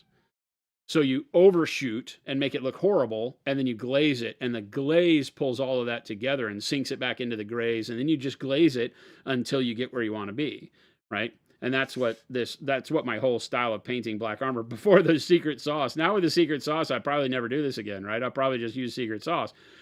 But you dump enough black on it to where it takes all of your stuff and makes it those low and mid-tone grays, and then you go back and you put your bright color over the top like this, where it's maybe bright neutral gray, to give it the shine spots to make the armor, again, black. But there's a video on this that says from rough to, I forget what it is, from gross to beautiful or something like that. And you'll see me just doing really rough value sketching on this. It was completely horrible. And then when you glaze it, we did it with the airbrush with black transparent and blue transparent mixed together and got it and filtered it back over the top of it until all of that rough hand sketching bled together, blended, and got turned into really dark grays by the black transparent. And then the blue just gives it a nuance of that bluish tone in the highlights, right? And that gives it that dusty kind of black armor. So when you can learn to do that, it works with every color. It's just super powerful with black, but it can work with every color, right? I mean, that's what we've done with all those Marines that we did when the Primaris stuff first came out. We did all these guys, and this was just yellow transparent blending back the oranges and the pale yellows, and then the yellow transparent over the top, right? That makes it yellow. But I was able to do my rough sketching of values very, very quick. And you use that filter over the top when you become confident with glazes and filters. Just the concept of filters like washes, the speed paints, anything like that starts becoming a way to apply a filter. And you learn that filters blend your brush strokes underneath them because they start to make it hard to see where your brush strokes start and stop. And so as you get aggressive with filters through your confidence, you can now start applying them in really thin layers and bulk them up, and it'll allow you to sketch your stuff in real quick, put a filter over it, knocks all of that sketch down in value, and then you just go back and highlight it again. You'll see me paint that way a lot. You'll see a ton of painters paint that way, right? Because it allows you to be freeform with your placement of values, right? We call it value sketching, all those things we talk about. When you want to figure out where your brightness and your darkness need to go, sometimes you can get thrown off, not feel real comfortable with it, and that allows you to kind of jump back in and play around.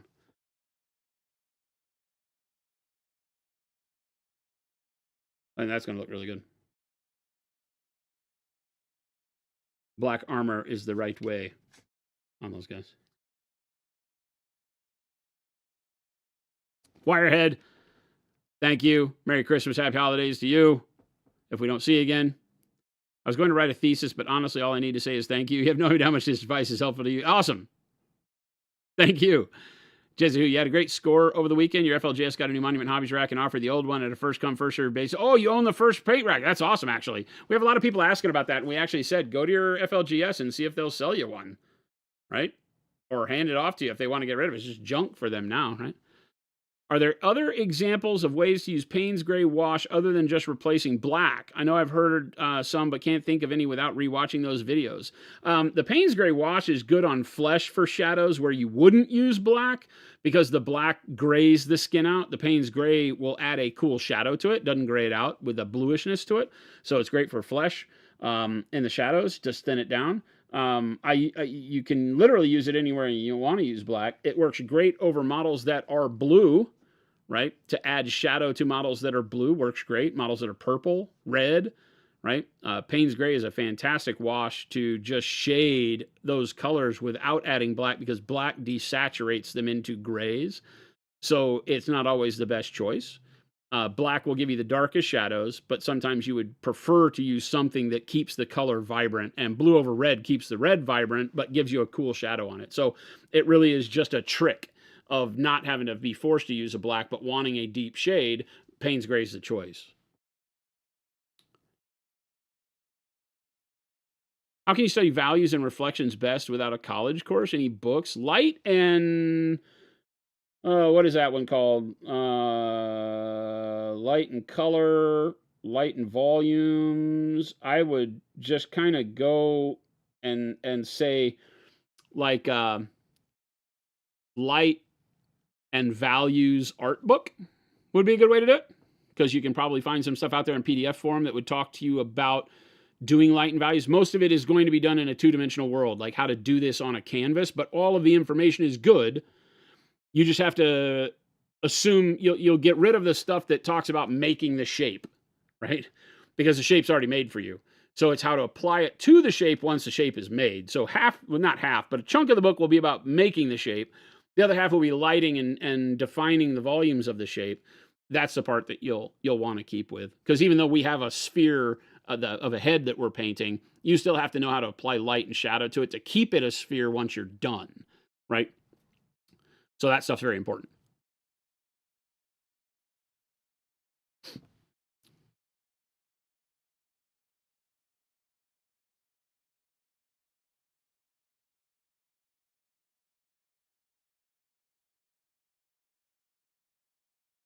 Color and Light by James Gurney, Mo. That's the one.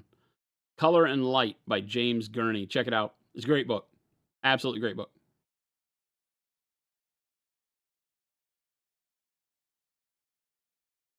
Jesse, exactly, right? It's fantastic. Bonus, he uses dinosaurs. Ryan Scurvy says, I tried to painting my first ever Space Marine face the other day. I used the work of a burnt umber, tan flesh, peach flesh, and loved it. Going to try your underpainting technique from the face painting videos next time. Awesome. Did you do the wash? Did you do burnt umber, tan flesh, peach flesh wash, then peach flesh re-highlight? Or just built up with those three? Great, either way. Awesome. Glad you're finding it. Awesome. Yeah, it works really well. You know, we did those 3 heads.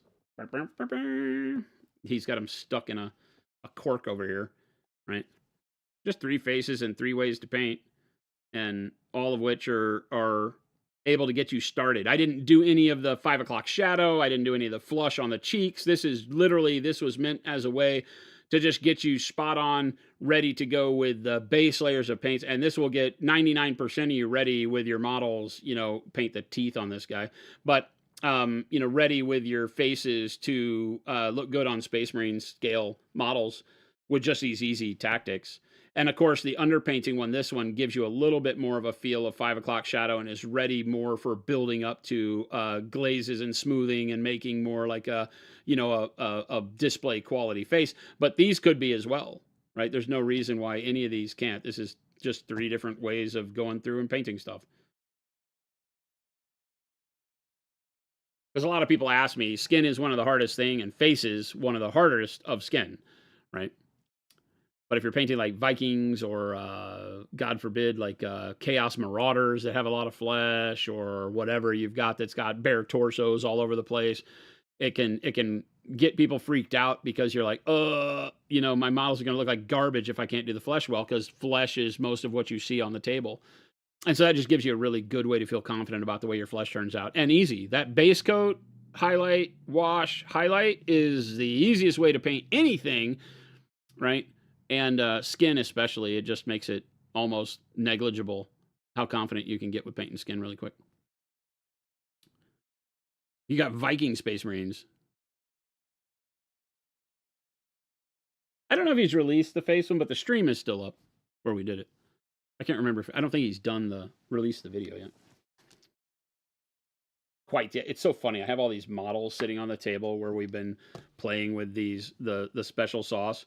And it's like they are all atrocious grandma's quilt models, especially these poor trolls. This is what my whole desk looks like. It's just random bits of colors shoved all over trolls primed with GW primer. Right. This was the black that we use. Oh, I showed you this earlier. This is the black on one of the smaller models. But it's I'm loving that. And the fact that it mixes so easily with our other paints makes it just too easy to use. Too simple.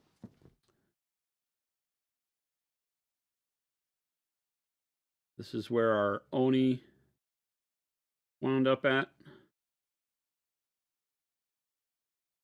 After doing the crimson over the top of the yellow. A little bit more satin than I'd like. I think we need to tune the matte on the crimson, because the yellow was really nice and matte. When we put the crimson over the top of it, it got a little bit too glossy for me, but we can make it work.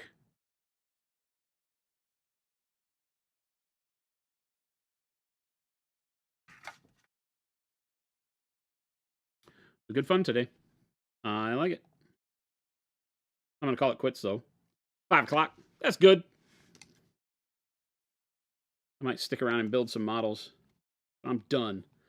We have to. You know, Brent, the world uses GW primer, so we have to make sure paint sticks to it.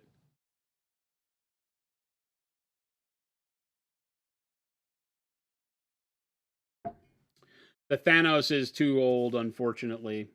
Yeah, we don't have a video on YouTube for doing him, I don't think. And Twitch deletes all those archives, and we were not archiving them to the cloud prior to that. We'll paint another one. Chris has asked me to do another model where we don't we don't go through and use or we do use that non-blending technique. So we'll figure something out. I don't know if I'll do another chibi cartoony model, if we might just do it on, a normal model. There's a reality where I could do like a Space Marine with it or something and show you how I would do a model that isn't cartoony in a cartoon style, because I know a lot of people like that. I know, Sugar Rush. Our primer just blows them all away, but sometimes people can't get it. And unfortunately, we're not that big yet. Of all the people hobbying, everybody sees GW first. And so chances are they prime models with GW primer. We have a lot of Marvel United figs, like all of them, right? Rattlecan says, I love that you test over others' products, shows the devotion. We know, I mean, like I said, right? It's just one of those things where we have to be honest. As much as I wish everybody would use our products alone and we make our products to be the best, that's not always the case. And if somebody picks up a bottle of our paint to try us, I have to make sure that we play as well with others as possible so they get the full effect. Because we do have people that will pick up our paint and be like, it puddles up on top of this crappy primer I use. And I'm like, we're not going to make our products, what's the thing? I can't make our products foolproof against other horrible products, because there are horrible products, like cheap $2 cans of primer from the auto parts store. I'm not going to tell you our paints work over it, because they're meant to be used alone. They're not meant to paint over. They're meant to be the paint, right? Some people go get the matte black from the hardware store that is meant to spray your barbecue grill with. Well, it's meant to be the color of the grill. It's not meant to be painted over. So it's not built to accept paint. And I'm like, I can't build my paint to solve those problems. But I do want to make sure that we don't have to tell people that, oh, if you didn't use our primer, shuckers darn. That would suck. That's just, it feels bad for me. So we'd like for people to be able to use it whenever they want and wherever they want. Charles Setchik, I'd love to brag that I've never used GW paints. I worked for them for years, so I used them all the time.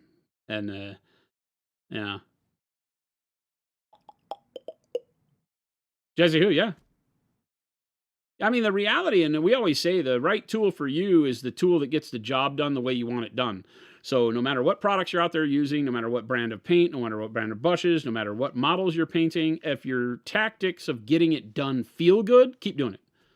Keep doing it, and then add other products in to give it a try every now and then if you feel like it. But you don't even have to. We don't have any rules around here. You don't have to use our stuff. We'd love it if you did, but you don't have to. I hope that the way that we try to teach is to show you all of the ways that you can use products in general. I'm more about the way you use your brush than in the products that you use, right? So how do you apply the paint? How do you use the paint? How do you use the brush, versus what brush or what paint you're using. Now, not all techniques work with all products. That's just a shame. There are some products out there that just won't do well. So, where's Chris? He was fired. Chris, you're fired. 4 o'clock came. It's quitting time. It's a holiday week, so I'm not asking anybody to stay late or anything like that.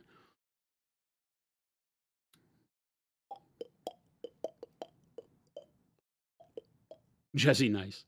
I'm still so new to the hobby. Ryan says that I want to try other things, and I just keep realizing that all my pro acryl I have on the desk is better than the other stuff I'm trying. Well, that's great for us, right? That's great for us. I mean, our goal is to make the best product you ever use, but I'm not going to make 5 million colors. So, if there's a color you love, a lot of people will say, I use all your stuff except for these 12 colors that I can't find in your range. Totally get it. And I may never make those 12 colors. Perfectly fine. I wish I could make the color everybody wants. Technically, I have. You just learn how to mix, right? I'm a mixer, so I mix color all the time. So I built paints that mix well and keep vibrancy and are artistic paints. They're very high-end art products. That's what we built, so that you don't have to buy 5 million paints if you don't want to. If you can get good at mixing, you can buy the base set and expansion set 1 and paint everything you ever come across, because you can make every color you'd ever want out of the base set and expansion set 1. And you might want to buy Payne's Gray. You might buy Vince's set, because it has so many bangers in it. But yeah, other than that, you just kind of got to do your thing. You just had to go in Old Dominion, J. Matthias.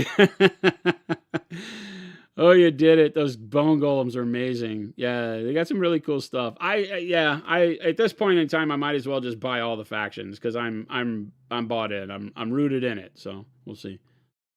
We'll see. Rats. If you don't use the crap, you won't know how good Procurl is. Ryan Scurvy says that's the only complaint you have is because you're not a big mixer. Yeah, totally get it. Totally get it. We just as a business, it's something that we don't like the thought of having that many colors, right? Because we make our own paint, and my goal has always been that from any point in time, if we were to sell out of every paint today, it would only take us 2 weeks to make every paint to full stock again. And that's the way we keep our company managed. And if the more colors you add, the harder that becomes, right? And because that's not ever really going to happen, I can't just bulk up for that. So we try to keep it managed to where we stay efficient and that we can, keep the line manageable. Adding the secret sauce paints is going to be a big burden, right? Because that's going to be 48 additional colors, kind of in another line, although they are Procurl paints, but different. What would you mix for a nice pale desaturated orange? Orange and pale yellow would work great. Remember that if you want a desaturated version of your color, use a pale version of a color in that temperature. So a very light color, like if you want to desaturate oranges and reds, pale yellow, tan flesh, right? Things that are pinks, reds, oranges, yellows, right? So flesh tones work, yellows obviously, but usually not anything super vibrant. You want to use very pale colors, almost white, like what we call fake whites, right? So in our line, we have a lot of what we call fake whites. You have bright ivory, right? You've got bright pale yellow. You've got white blue that we've been using, right? You've got olive flesh, right? You've got even the ivory, but you've got peach flesh, tan flesh, right? All of these colors are what I call fake whites. You've got bright pale green, right? Oh, that's not bright pale green. This is bright pale green. That's faded green. That one works too. Bright pale green, warm flesh, bright warm flesh, right? So all of these give you the ability to brighten up colors of anything in the spectrum, keep it cooler, right? This will keep it cooler, right? And then the rest will act as warmers. I guess the two greens and the blue will kind of keep your color cool. You could also use faded plum, right? Pale pink. There's a ton, right? So when you look and you find fake whites, these are what you use to brighten up your colors. Don't use white unless you just want to move it to pastel and drag the color out of it, because white and black desaturate the color very quickly. Same with gray.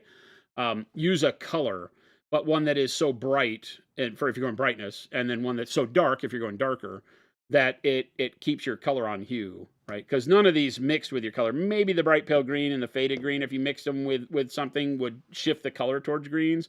Most of these will keep the color kind of where they're meant to be. So that's the idea. Do like that.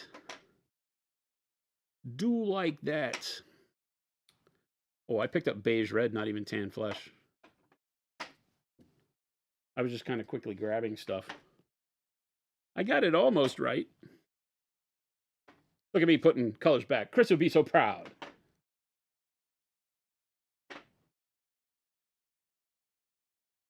Do all of those colors have titanium white in them? A lot of them do. Yeah, a lot of them do.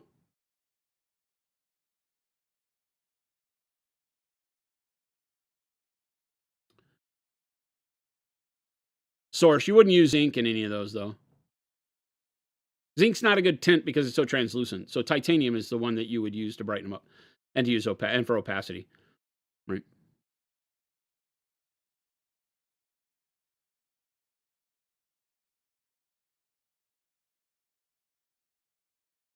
Danger muffin.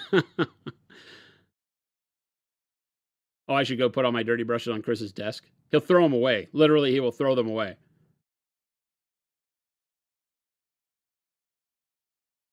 Yeah, bright pale yellow and white blue could very easily be the only two tints you need. Like, you could use those in every single color and not be unhappy, right? So literally go to town with those. They work great. Those are my faves. I can't get over how good this looks. Like, just as a basis, we haven't done a whole lot to it, but just as a basis for the black armor, already being able to see how good that's going to look when I highlight all the teeth and everything and bring all the details out. But just as the base with the black special sauce worked fantastic. So I'm very happy. Haha, my testing worked. I like it.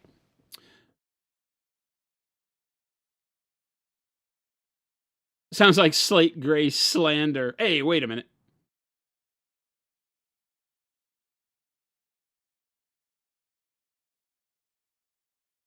All right, gang, we're done.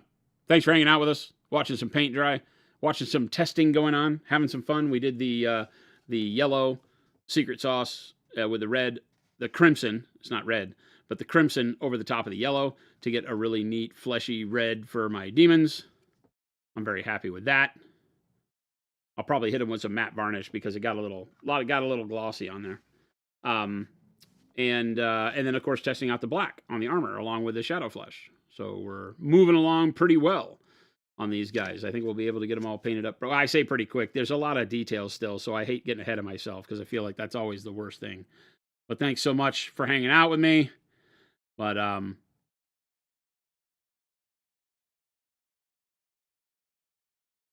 we'd love to see you back here. Make sure to check out, hit the follow button, subscribe button, whether you're watching us on YouTube, Twitch, or Kick.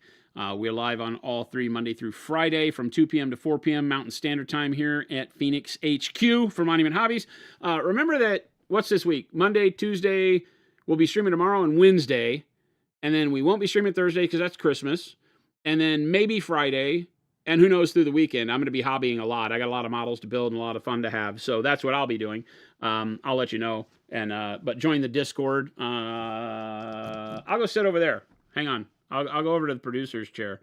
So give me just a second. I turn my mouse off.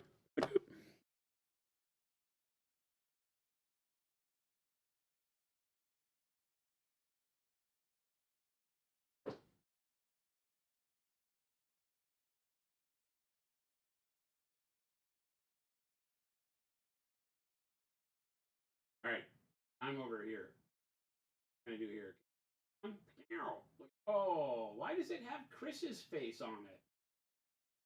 Seriously? Oh well. We can't have Chris's face up here. That's not allowed. That's not allowed. Heck with that guy. All right. It's AI Chris. He never really left. See, that's the thing. Right? He never left. He is just AI. So he's still there. All right. Oops. It won't go away. It won't clear. What do I do? If I go like this, do I go, if I do this, what if I go like this back on? Well, it's not even going like over. Off? Ah. No time to play with that. You don't need it. You've seen my face today. You've seen my face enough today. Sorry, I'm over here talking. You could hear me from the other microphone, but I forgot to. I'm just a disaster. It'd be amazing if he was here the whole time. He's not. I'm sitting in the chair turning the camera on and off, but it won't do. Oh my God, are we getting a raid? I'm about to go away. No! No, don't do this to us. I'm not staying. I'm not staying. I'm done. I'm done. I'm finished and done. We're going to find somebody to raid and pass it along to. Thanks, everybody, for showing up, though. Said, we'll go see Dr. Rhino. Who just raided us? Who just raided us? Useless, what's going on? Useless! Good to see you, man.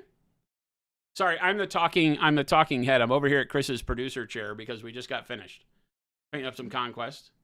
Thanks very much for the raid. If you're here, make sure to hit the links. I'm going to do the Discord link. Or is it exclamation point Discord? I don't remember what he does here. Yeah, look at me. Ha-ha, got it. Chris better watch out. I'm coming for his job. Make sure to hit the Discord. You can get all the notices and stuff, but make sure to hit the follow button, all the good stuff for us. And exclamation point store. Go buy some paint. You can do that. Get some paint, some brushes. Do the thing. Support your local paint wizard. Click on Useless Wizard's name and go give him a follow on his stream as well. Great, great friend of the channel. Been around for a long time. Good to see ya. Oh! Pikmin is streaming as well. Let's raid Pikmin. Let's raid Pikmin. Let's do this. Let's do this. What do you say? Let's do that. Does it work in the... I don't remember where it goes. I'm going to raid Sinjin, who goes by Pikmin for Horror. Oh my god, he uses like zeros. I don't know how to do this. All right, gang. That's it for me. I'm going to raid you over to Sinjin Smith, Pikmin for Horror. Go enjoy him. Give him some love. And we will catch you back here mañana.